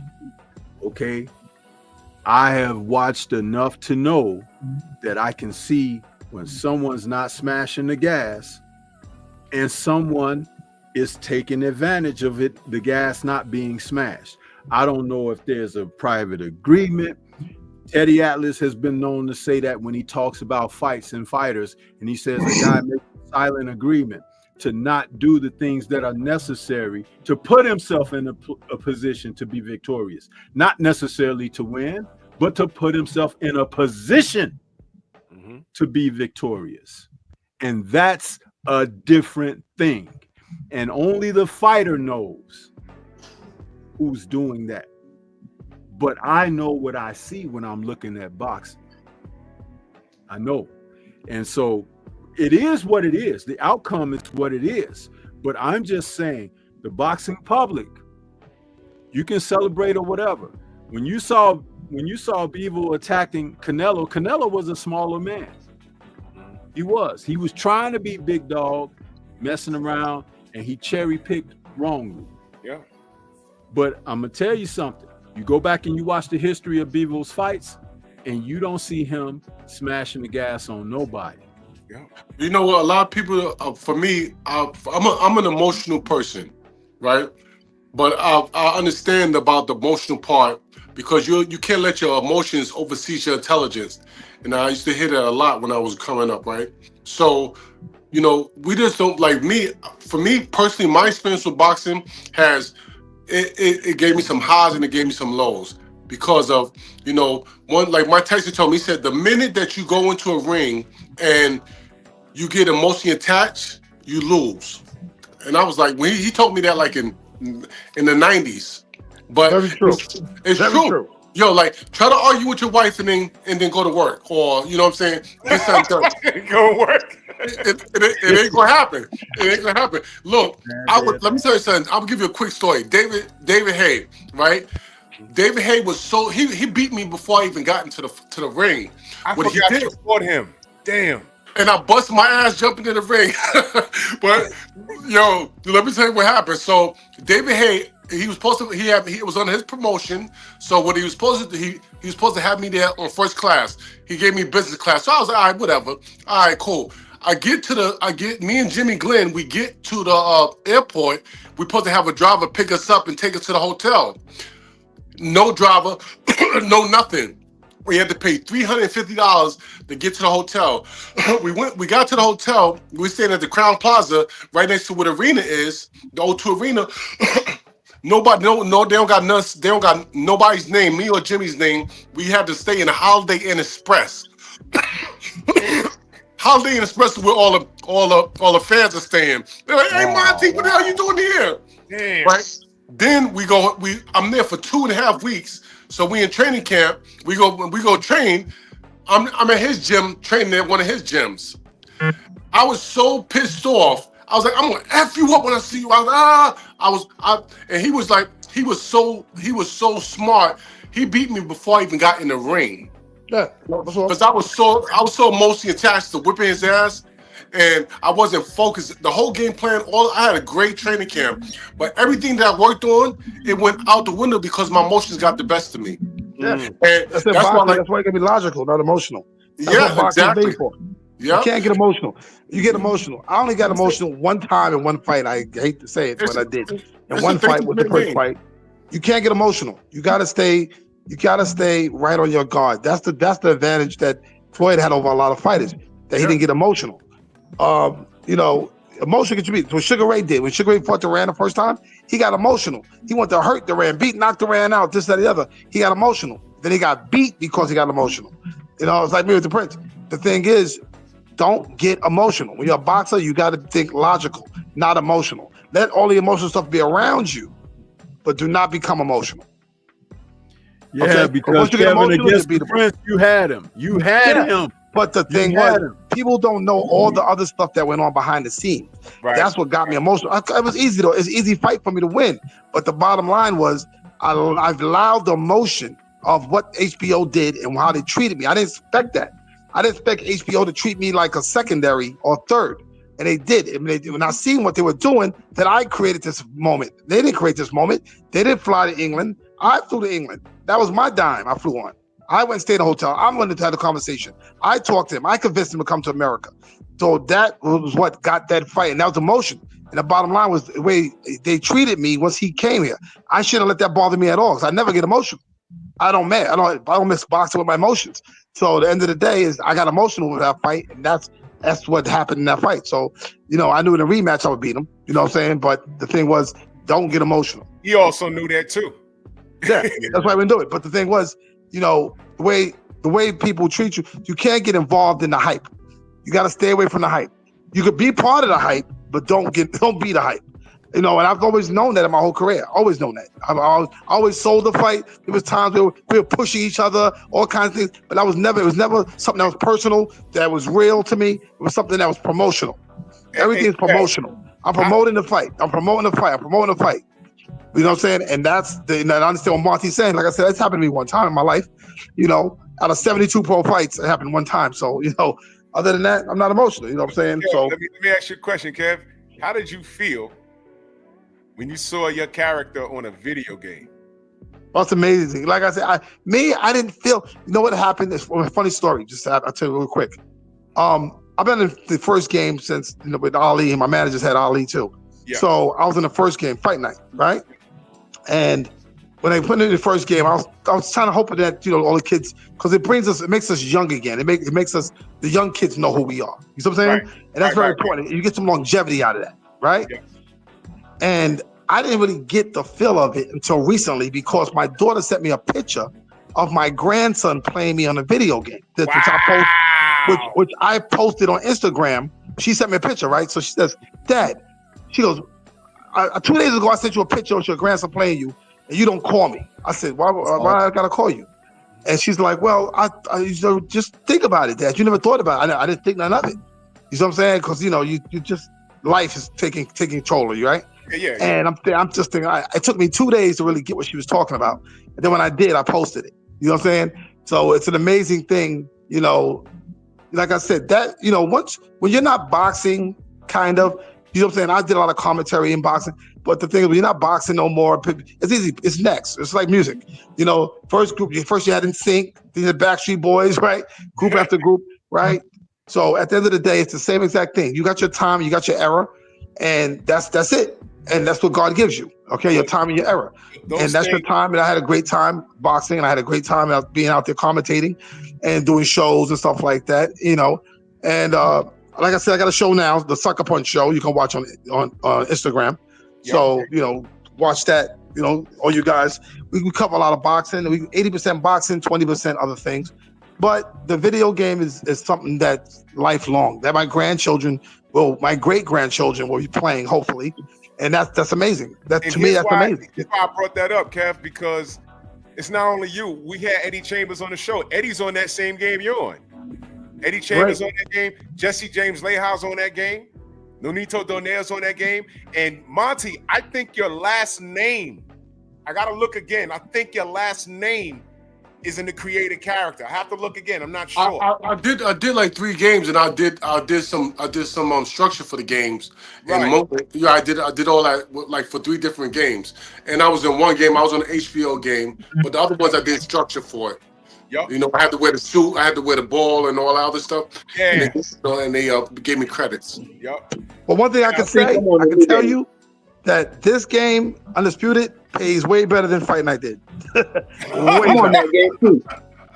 Yeah, let me tell you something. Jeff probably tell you too.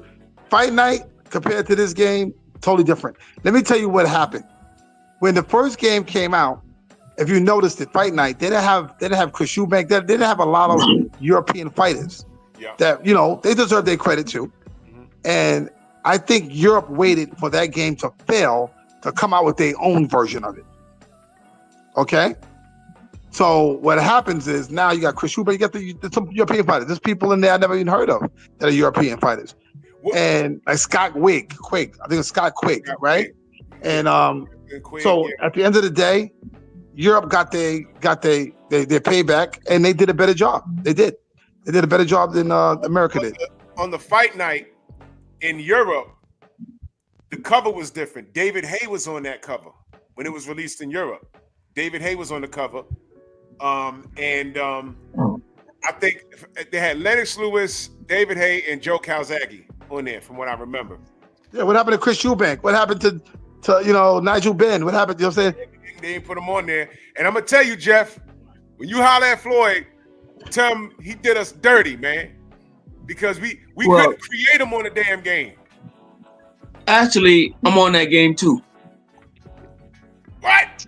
But yeah, I'm a coach. You what? Undisputed. Oh, Undisputed. You one of the coaches?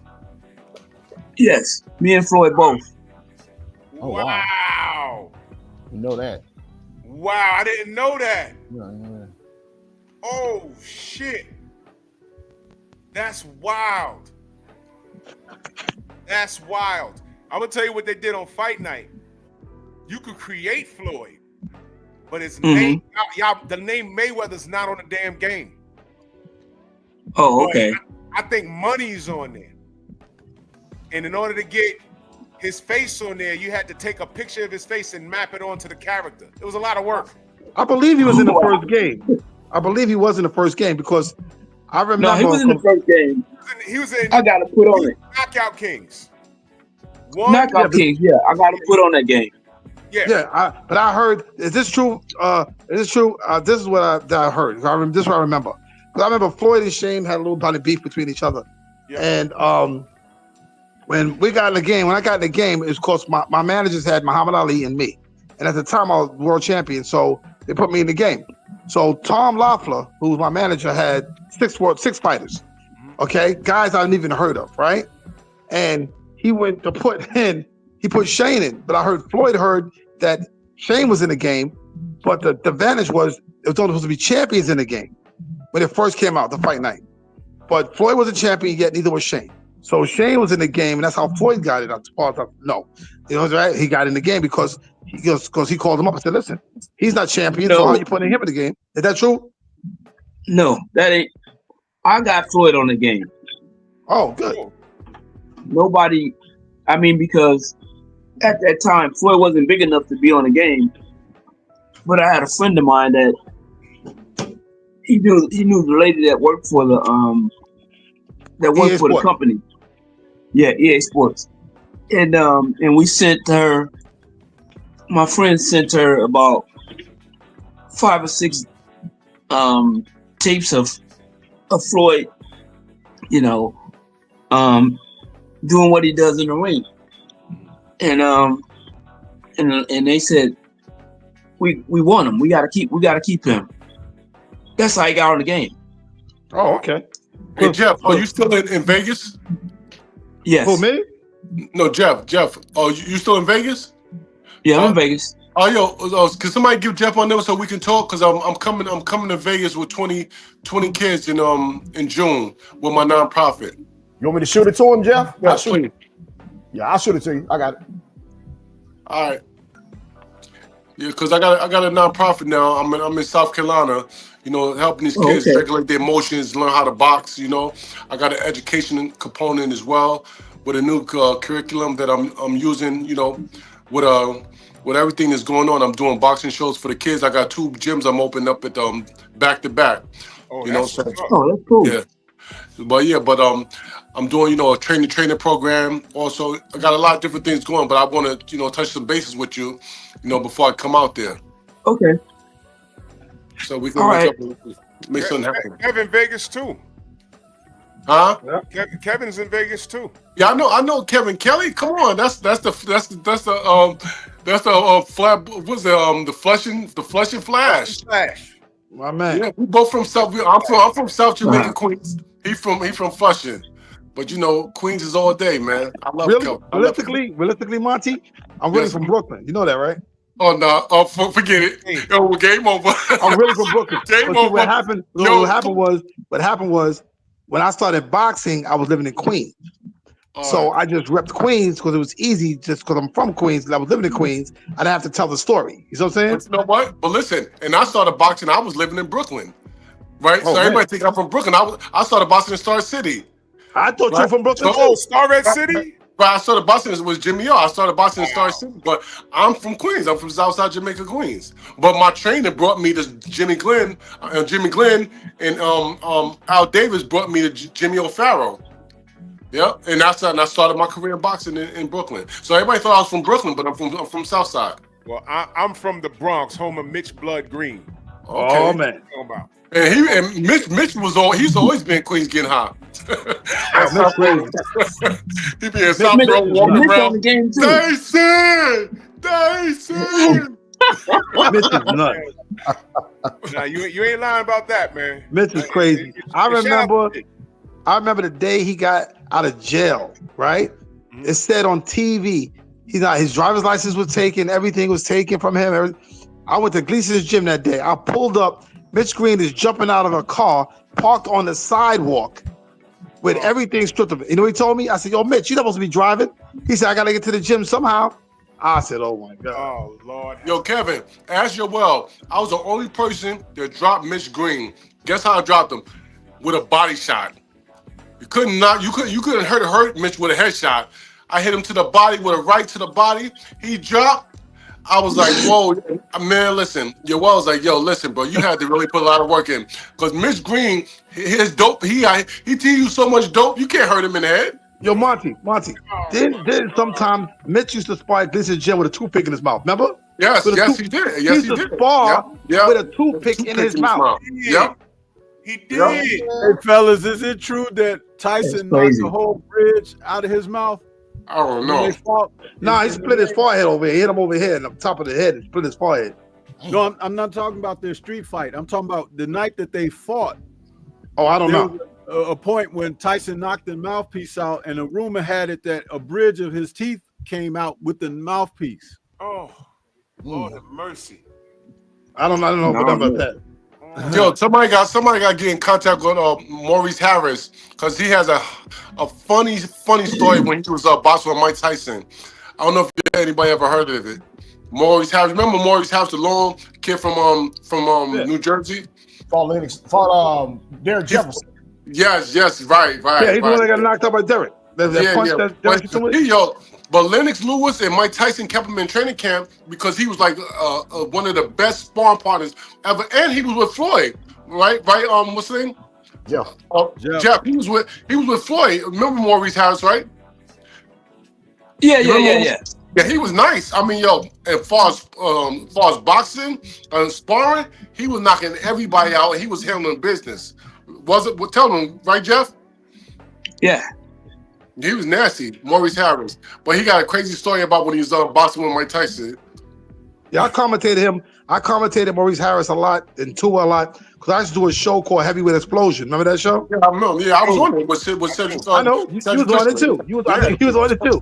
So I did a lot of you guys. I commentated a lot of you guys on the. That was at the Hammerstein Ballroom. Remember we started doing it at the Hammerstein Ballroom? Yeah, I remember. I used to commentate it. Yeah. I used to travel with you guys. It was like heavy. We would travel to Detroit and Sault Ste. Marie. I'll be out there, Sault Ste. Marie. We'd be up in the mountains up there. Was out there. Yeah, everybody. Fraser Quindle, Lehman, all of us was out there. Fraser Kendall, everybody. That was like a farming system for heavyweight. Mm-hmm. And that's what Cedric Christian drag me around. I would commentate them. It was just heavyweight and heavyweights. The whole thing was heavyweight. Mm-hmm. Whole show. And we also had American Presents. They had a lot of heavyweights too. They're Lucy brothers, yeah. I enjoyed traveling with the heavyweights. It was you. It was crazy. All heavyweight. Excuse me, everyone. I gotta get ready to get out of here. No doubt, Jeff, man. Thank you so much, brother. All right, it was a pleasure. Let's stay in contact. Nice to seeing all you guys. I sent you his number, Monty. Check your phone. Okay. I sent you his number. All right. Thank you. I'll give you a call later. All right. Peace. Thank you, All right, Jeff. Thank you. See you. All right. Let me okay. That was the legend Jeff Mayweather himself, man. I can listen to you guys all night, man. I love listening to the pros because y'all give a different perspective on everything. I'm just a supporter of the sport, and I have a keen eye, but when the pros talk, it comes from a different perspective, and I really appreciate you guys, man, for real. Appreciate you too, man. Thank you. Appreciate you. We appreciate you. Like I said, that's why I stepped into the microphone and started commentating back in '89 to articulate the sport to where it needs to be. See, I found out that if people understand what they're watching, they'll watch it. Yeah. People that don't watch boxing because they have no idea what they're watching. Right. So that's why I started explaining what's going on in the ring to the public, that they understand. You create a lot more fans with that compared to not commentating at all and bringing it to them. Let them understand what they're seeing. They're not seeing a fight. They're seeing a boxing match. There's a difference between a fight and a boxing match. A fight, Monty, is emotional. A boxing match is logical. So that's the difference between the two of them. And strategical too. Don't forget about that. Yeah, like I said, it's logical. The whole thing is we're using logic. We not know where it might use a transfer of emotion, transfer our emotions to each other to feel that we want to win and let the guy know that we are really there to win and that we dominate. We're the alpha male, but at the same time, we got to back it with what we know, whether it's speed or power, combination punches, whatever it is, to make them believe in their head that they can't beat you. Well, let me ask you, all right, well, let's go there for a little bit. Your thoughts on Jake Paul? Is he doing good by the sport? Well, before you answer that question from Drew, Kevin, I wanted to add something on to what you were just saying. When boxing was on network television, and then of course HBO came into play, and then Showtime, but we also had NBC, ABC, CBS boxing. One of the things that they used to do all the time when the matches would come on, they would give you the rules of the sport and they would tell you how the sport is scored and everything. They don't even do that anymore. Right. So everything is open for conjecture to the viewer. You got to make your own decision because they're not educating the audience any longer. They put the match on and you might see a couple of color analysts sitting there, you know, giving play-by-play and all of that, but you're not being educated on things anymore, and that really hurts the sport too, I think. Yeah, well, I always felt like this. Go ahead. That's why I became a commentator, because I felt that I should stay available because to explain the sport. The boxing is the only sport where you can watch a boxing match and the people that are commentating it never box. That is ridiculous. You don't see that in football. You don't see that in basketball. You don't see that in baseball. You don't see that in the WWF. You never see that. So I felt like this, you know, to explain the sport and give it some credibility to have boxers. It's just like this. I feel to the level sometimes when I'm boxing, you got a righty commentating and he doesn't know about how lefties fight. There should be somebody that's there, okay, that knows righty. Like sometimes matter of fact, when Errol Spence fought Crawford, I called the PBC and let these guys know I'm available. Why? There's the two southpaws going to be boxing against each other. And you're going to have righty commentators? You got to have some kind of like little wit in your head to say, I got to put the right person in place for this job. Wow. I never even thought of it. Listen, I switch, fight righty and fight lefty, so I can switch. So I can talk about the other side, because I fight both ways, right? But if you've got two lefties fighting each other, and I fought Gainer, and I fought Harold Warren was a lefty, and I fought Prince a lefty, you need that lefty information ringside. And this is what boxing doesn't carry. They don't carry the professionalism to me sometimes, and they make they weaken the product. They weaken the product. That right there, what you just said. I agree. Professionalism is gone. Hey, and let me say this. Fans are watching boxing, in my opinion, today because of the way the commentary is being said. Yes. And funny you mentioned that, Kevin, because this is a guy named Todd Grisham on the DAZN. He just came from wrestling. Why is he in there talking about boxing? Right? And I've written letters to HBO, Showtime, promoters and managers about why fighters like yourself, John Scully, what's the guy, Chris Bird, Michael Nunn, why these guys don't have commentating jobs? You know what I'm saying? Because you know, guys like Chris Mannix, they just totally mislead the public with their foolishness, man, and their angled perspective of a sport that they never participated in any capacity, and it's very irresponsible. If you're talking about the Indy 500, you're not gonna bring some dude off the stoop to come in there because he likes cars, huh? You gotta remember, boxing is a selfish sport, right? We don't have a union, we don't have a delegate, we have no representation. It's every man for themselves, and that's why Eddie Mustafa, myself, and another couple other fighters tried to form a union for boxing, but we only got, out of the 3 years we did it, we got around 150 to 60,000, which was no money.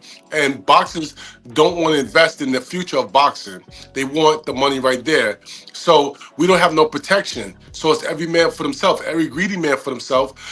And we know that the promoters and the networks and the managers make all the money. Well, and fighters Monty, don't make. Let me tell you something. I hate to cut you off. I just did a bowling fundraiser for a guy named, I believe it's John McCrae. John McCrae. Yeah. He called me up and he put a union on. He was putting a boxing union together. He wanted to put it together for the fighters. I tried to do that years ago. It didn't work out. Because like I said, in the sport of boxing, the way the business runs is not, I love boxing, hate the business. Yeah. So the bottom line is that a union would affect the promoters. Yeah, because you got running like the NFL. You got to be the East, West, and so North and South. And so take away I feel if we have a union, we have somebody representing us when we're ringside. So you would have the commission, which is their job to protect the fighter. You have the manager, right? And then you would have somebody overlooking everything, which would be a union representative. And who you could hire is fighters in that state. Okay. We don't got to invest. We're not investing in ourselves because we're selfish, Kevin. No. But the whole thing with the union is this. The union is like this. Everybody, the fighters today will take care of the fighters of yesterday. Right, but that's okay. And that's what would happen. So 2 or 3% of their purse will come out. Okay. Listen, you pay 2% to the belts, and they don't give you retirement or nothing. Right. Wow. But The belt's only belt, I'm gonna give it credit. Only belt that gives you anything is the WBC. I give them credit to this. They'll give you $10,000 a year, right, in bills to pay your water, your gas, your electric, your cell phone. They do that. They have a program that actually the only ones that have a program to do that. So if you think about it, the belt made $5 million for Manny Pacquiao for Floyd, right? Meanwhile, there's no retirement in that, no medical in that, nothing that you're going to really benefit off of. So the only one benefiting off that is the belt. Okay? So then I heard they had a new one, Boxing Bureau. What's this new one? The World Boxing Bureau? Learn about it. It's another belt they put in, another fifth belt they're trying to put out there. And like I said, the problem is people don't understand that 2% of our purse, champion and challenger, pay. So the belt gets 4% of gross. Now, not of net, of gross. Drew, can I say something real quick? Drew? Go ahead. Kevin, I know you remember this guy, Luisito Espinosa, right? You remember him? Fought Kennedy McKinney? Louis, you talking about Louis Espinosa? Oh, he fought Louis Espinosa. I fought Louis Espinosa. Fellas, I gotta run real quick. We're gonna get back up. I appreciate you guys. Absolutely, Monty. Okay. Thank you so much. Kevin, I'm talking about Luisito Espinosa, the Filipino guy. Oh yeah. I never fought him. Okay. Oh right, I'm gonna say you never fought him, but I'm gonna tell you a story real quick. Drew had Nonito Donaires' wife on one time, and we were just talking, and his name popped up. Yep. So one of the guys on here had got in contact with him. He popped up on the show. Yes. Man, this guy was, look at me right here. He was like leaning against the wall like this outside. I believe he's homeless. And he was saying how the manager stole money from him. I don't know who is at the time. I don't think Cedric Kushner was his promoter, but he had somebody tied in with an American promoter. But this guy was like $20,000. Yeah, stole money from him, and man, I mean, guy's basically like living on look like he's living on the street. Look, he looks like he's homeless. Yeah. And like I say, man, I hope Turkey tries to do something. Maybe he could try to get a union formed or something. He's doing everything else. Why not this? You know, I think and salute Tate Jones in the building. I think a good move. I don't know how long Turkey Al-Sheik's going to be in the business. I heard some things, but a exclamation point on his legacy in the business would be putting aside a pot so that the fighters can form a union. That'll be his legacy, and that'll be a FU to the industry who's been doing, in my opinion, some of the fighters dirty. Because it broke my heart, and I always say this all the time, we talk about this. I had Angel Manfredi on the damn show, and I almost cried. Because that is not the guy I came up watching, man. One of his eyes don't move. It's like ridiculous. Yeah.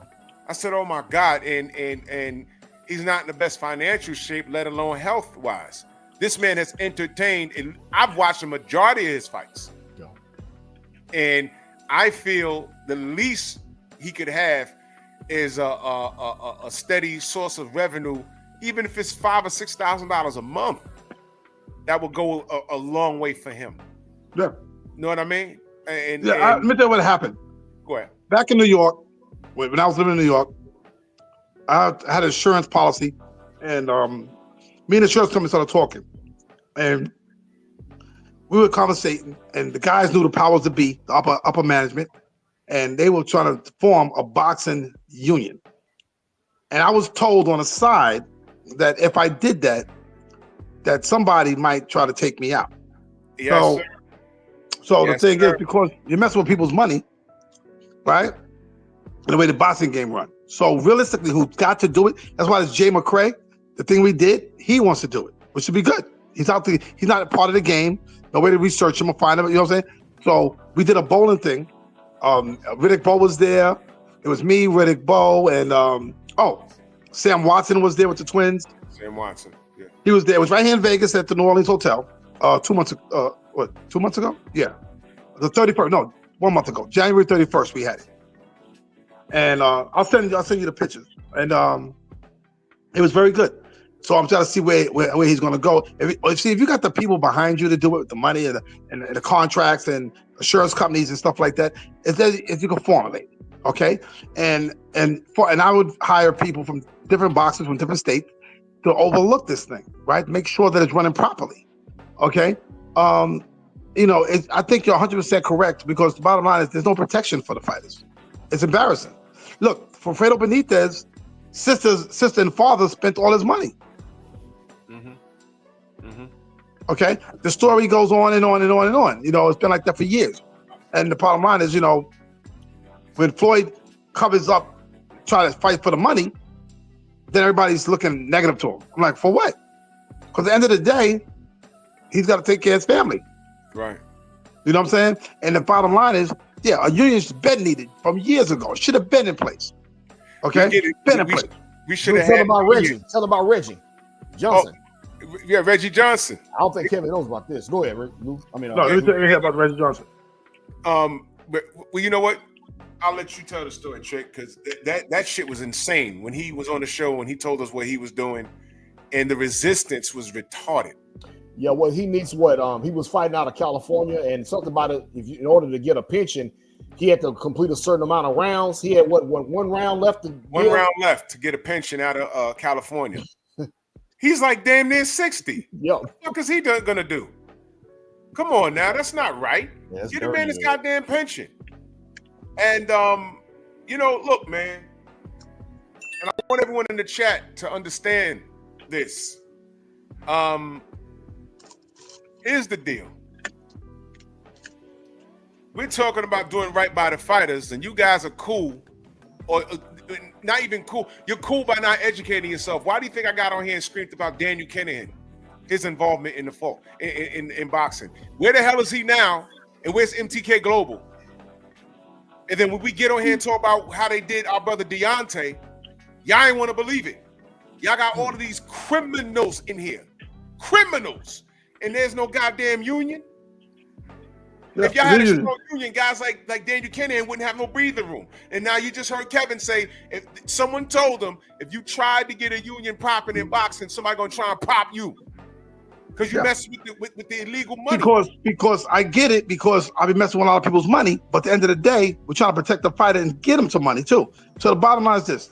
This is the way it works. I just did the bowling thing for McRae on the 31st of January, right? Me, Riddick, we did it, right? Let's see how this thing pops off. If it pops off, I want to ask if he want to be on the show with you guys so he can tell you what he's doing, right?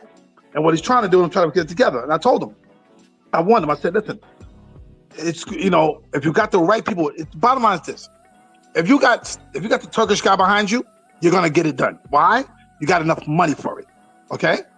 It's going to take money for that. Once you put that together with financing, and all the fighters got to do, there's going to be union shows and non-union shows. So non-union fighters are not protected by the union. So it's going to force the fighters that sign up with the union. And every fight has to be unionized. Because if it's not unionized, you're not protected. And I'm going to tell you something. If Turkey put his foot in there and get that thing going, ain't no mob in the world going to touch Turkey. That's something different. That guy got big bags. And I ain't talking about what's between his legs.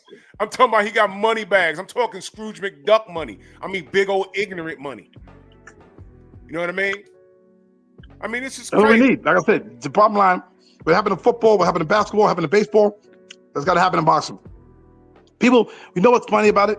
When I tell people the breakdown of what we really make, see, people don't realize something. We don't make that money that they're seeing. I signed a contract. This is why I got a show, the Sucker Punch show, because I explained to people, wait a second here. What you're seeing is not true. Mm-hmm. What you're seeing is not true. Okay, people say, what you mean? Okay. Do you know how much a manager gets? Do you know how much a trainer gets? Do you know how much a belt gets? Do you know how much a cut man gets paid, the sanction fees for the belt? Do you have any idea? So if you get $1 million payday, how much are you really seeing as a fighter when everyone gets paid? You might be looking at $425,000 if you're lucky. See that? That's if you're lucky. Half your damn purse. If you're lucky, it's more than the purse. Because listen, let me explain something to you. The highest you can go on a contract if you have a manager is 33 1/3. Floyd only got away with 25% because he was already making money when he got with Al Heyman. Okay, but before that, the manager was making 33 1/3. That's the highest that they can go. 33 1/3. So if you put the manager and the trainer together, that's 44%. because the trainer gets 10%. The belt gets 2%. So let's say we ain't champion yet, right? Okay, so when you're not a champion yet, you're stinging a little bit more money, but not really much. Okay. Now, the belt gets 2%. So if that's 46%, almost half our income, right? Damn. So if Floyd makes $100 million, he doesn't see $100 million. His number's crazy too. Okay. You'd be like, what? What happened to all the money? Well, he had to pay a manager, a trainer. Actually, when you start making money, you see less. I liked it when I made purses that were less than that because I seen more money. Now y'all see why Tank Davis had IRS issues? Yeah. Now, see, the bottom line is it shouldn't have been there in the first place. This is not a so game. imagine this. Just imagine this. Okay. Here's the problem with the IRS. If you hear me fighting Prince and I'm making $1.5 million, right? Mm-hmm. Once you're a millionaire, once you get $1 million purse, you're not a millionaire. They're taking half of that. But they're not taking half of the 1.5. They're taking a half of my gross. See, there's net and there's gross. The gross is 1.5 what I signed for. When I sign my name to that check, 1.5, and then I cash it, then I gotta pay my manager, my trainer, and my cutman, right? The 2% is already taken out for the belt, right? Okay. So the sanction and fees, all that system. Once that comes out, and then I'm left with what I'm left with, then if you make over $1 million, they want half of that. Damn. They want half. That's what's happened to DMX.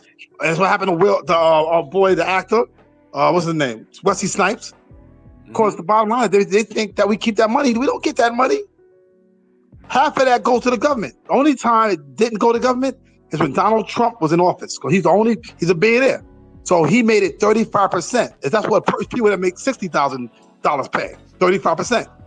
Because if you make $200,000, $300,000 a year, your tax bracket goes up. Yeah.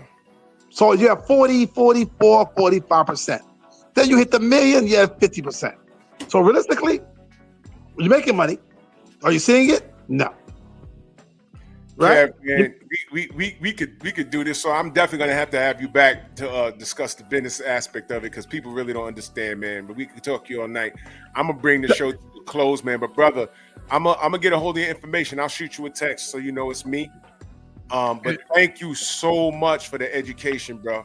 And Kevin, I got a question for you too, bro. Yes. Wherever you're doing commentary, can you let us know where you be? Because I want to hear you. I want to hear your voice. Yeah. Well, with me, like I said, hopefully I'm going to count out the bag for you guys. My manager merged with Dana White. My manager has a show, Tom Loeffler. He has a show called 360 Promotions in California. I was working for him. I was commentating all his fights. And then he sold half his show to Dana White, UFC Pass.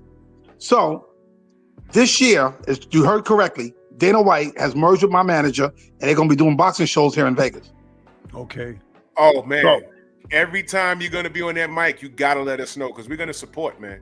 Yeah, we want to support you fully, man. This is like, see, people like you, you're a man of integrity, knowledge, and experience in the sport. And, you know, that's what we'd rather throw the support behind. Yeah, that's why if you get a chance, look at the Sucker Punch show that we have. We have almost 100,000 followers. The Sucker Punch, we're trying to disclose things that people don't know. That's why it's called the Sucker Punch. It's not what you expect. Now, where is Sucker Punch available? Where it's on Instagram. It's on Instagram. Instagram. Okay. It's the Sucker Punch show. So, okay, you know, it's a good show because me and Colin Gates, you know, he's the blow by blow guy. We commentate. We will eventually maybe do some fights. Maybe we'll do the fights that Tom is putting together. We work very well together. He comes from a basketball background or stuff like that too. So we can actually go back and forth with the Sucker Punch. We go back and forth, and we talk about events, and we talk about what happened. Like I said, we're going to cover certain things. We touch real sensitive things that are sensitive, like maybe the retirement of that. Why does Gervonta Davis want to retire? What is there that he lost his love? And I heard him say that psychologically he wants to take care of himself, because the fight side of him is perfect for the boxing game. but he can't get away from it. You know what I'm saying? And the problem is when you stay in that personality, it's not good for you in everyday life. That's I always exactly tell people, what I'm talking about. there's two Kevin Kellys. You got to get out the game if it feels like that. I tell them there's two Kevin Kellys. There's the Flush and Flash, and then there's Kevin Kelly, right? Kevin Kelly's the dad of the kids, the ex-husband to the wives, to life, right? When Kevin Kelly's on the microphone, that's the Flush and Flash. When Kevin Kelly's in the boxing ring, that's the Flush and Flash. So I'm like Sasha Fierce. So I understand the personality complex. You have two personalities. You have one that's the entertainer and one that's the human. You know what I'm saying? Right now you're talking to Kevin Kelly, but the Flush and Flash because I go back and forth because I'm still human. You know what I'm saying? So at the end of the day, well, if you take me to the boxing gym and we're having the same conversation, you're talking to the Flush and Flash. You see what I'm saying? We wholeheartedly, we're sharing your link in the chat right there, so people. Yeah, like I said, that to me is like future. Like I said, we interview people that have shows. We interview Ali Setback. The sucker punch, you don't know what's coming. Like I said, it's like a great boxing match. If I have to call that a fighter, that's Ray Robinson. Why is Ray Robinson? It's unpredictable. You don't know what's coming. Because sometimes we don't know what's coming. Okay? Sometimes, like, we'll be someplace and I interview Dante Wilder's mother. Well, and just why? Because nobody else did it. Okay? People want to know, like I said, people want to know what's really going on. And there's nobody to do it. Everybody thinks about the glamour and all. No. Tell them what's really going on. Okay? Listen, if a guy gets stopped in a fight with a cut, right? I'm going to be on the sucker punch talking about this cut.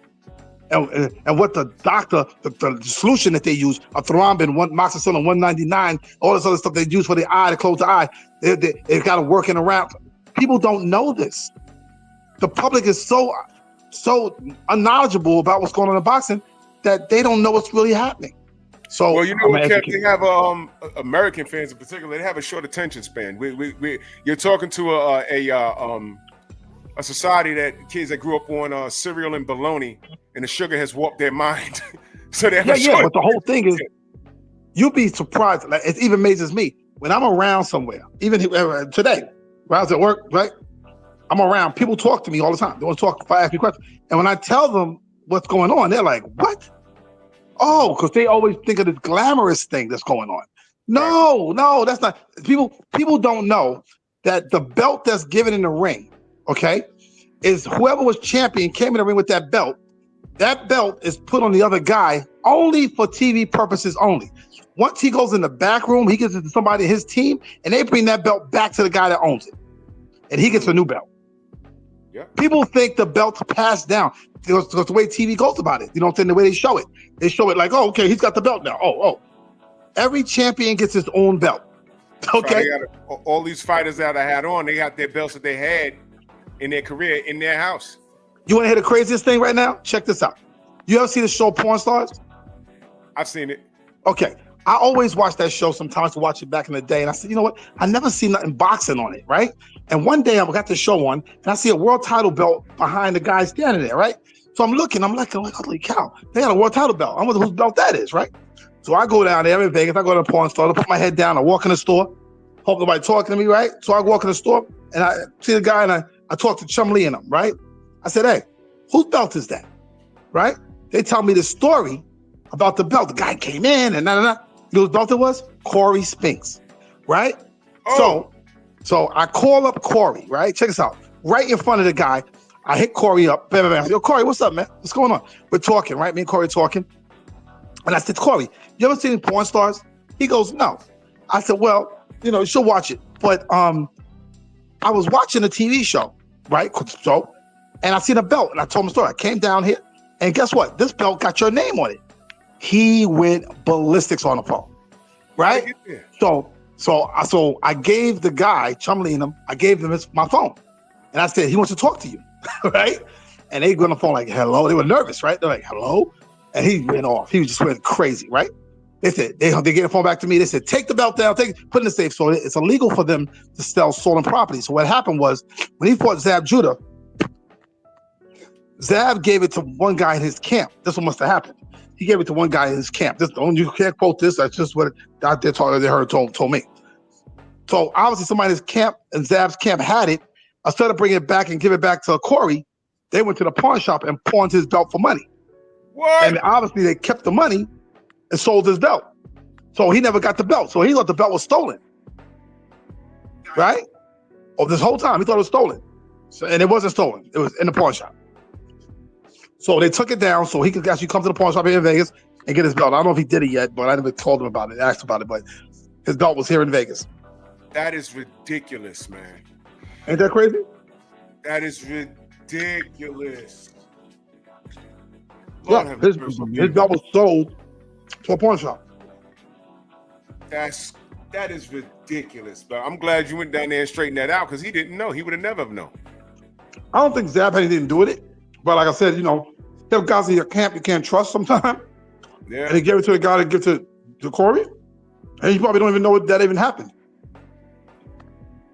He probably don't even know that happened, so could be, you know what I'm saying? We don't know. He tried to make it come up. He probably got a few $100s or maybe $1,000 for it. Yeah. Oh, yeah. But the belt's $500. Let me tell you something. The belt's $500. It's not even real gold, real gems. When I see videos of Tyson throwing it on Instagram, throwing the belts. I thought it's garbage. He's calling it garbage. The bottom line is this: at the end of the day, it's just tokens of our commitment to the sport. Okay, the world title belts. How many people can say that? Here goes my world title ring right here in my hand. Right. Yeah. That's my second world title ring. So I got 2 world title rings. And I wear my world title ring every day. I don't got to remind myself what I've done. The public will. Okay? The public reminds you. So at the end of the day, I'm number one with God. You know what I'm saying? I don't forget God gave me talent, the ability to do what I did. Yeah. And to let people know the reason he did that, so I can let them know where it came from. That's a fact, man. You know what I'm saying? That it came from him. That I had nothing to do with it. I had nothing to do with it. Fact. And I tell people the story all the time. I say, listen, they say, how did you get into boxing? And I tell them, I say, listen, I wanted to be a mechanic. I like fixing cars. Right? And I was boxing at the same time and working at a gas station fixing cars at the same time. And my mother, of all the people you would think, told me, right? Oh, you still this boxing thing, Kevin, because you're better at it than anything else. You can always go to school. That's what she told me.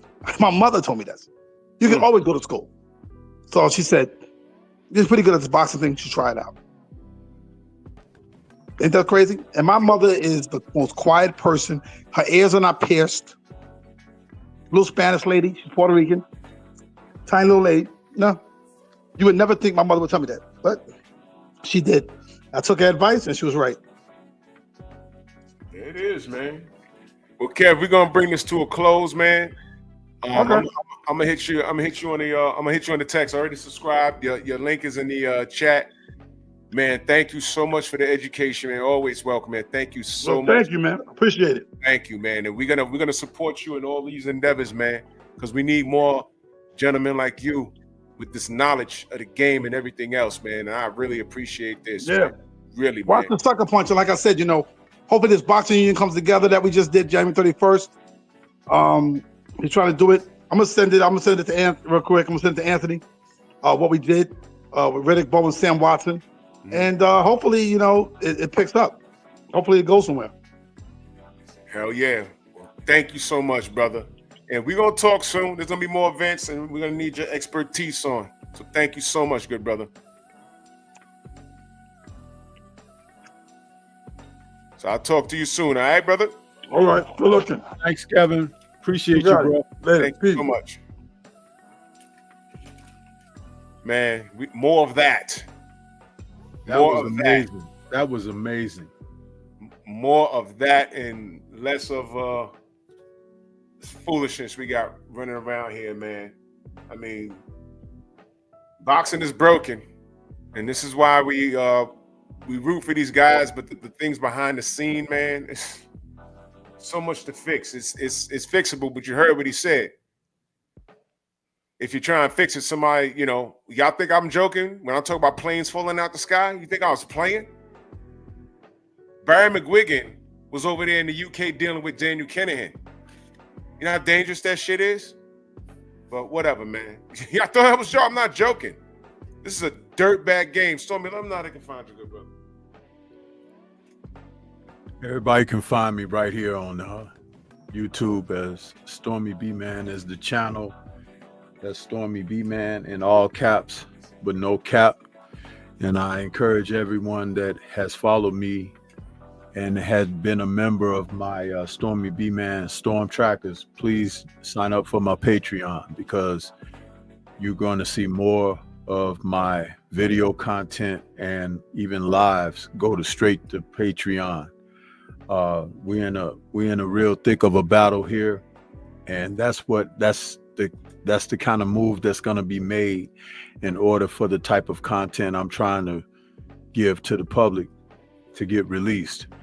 Tomorrow will be a premiere, 8 a.m. Central Time, a video for my new podcast, I'm Offended. So that'll be the first one. It's available for my Patreons who are already signed up. If you haven't signed up, you got to sign up to get that exclusive content. There will be no boxing video premiere tomorrow. There will be a Patreon. See, we're switching the game up. That doesn't take us down, makes us stronger. So just know that's how we move it. Damn right. And there it is, man. I should be up tomorrow. I think I got an appointment in the AM, but y'all know. If y'all don't see me tomorrow in the AM, y'all see me at some time, man, during the day. But salute to y'all, and whenever you see the rock stars up here, man, I told y'all, pump the brakes on the, I got one super chat. Salute to Nada 86. I appreciate you, brother. When y'all see that, and I got Trick Nolte on the panel, hit his Cash App, brother, and sisters, because he's the one that makes this happen, man. Trick Nolte puts in a lot of work on all social media platforms, and he has relationships with a bunch of people, and the man loves this sport, man, and he gets the classic people up here, because outside of that, nobody's talking about them. So we have the brothers and sisters up here to talk about the sport that we love, that don't love us back and don't love them back. So that's how we show our love and appreciation, man. But salute to everybody. I will catch y'all in the AM more than likely. And I think Neek J and Boxiana's on. Go support the Queens of the Ring. Head up over there now. Like their video. Share their video. All right? Because that's what we do. We are our own algorithm. We're not going to rely on Google or YouTube to do anything for us. We can all do it ourselves. With that being said, love and respect, man. Bronx on deck. Move! Why are you gay? Who says I'm gay? You are gay.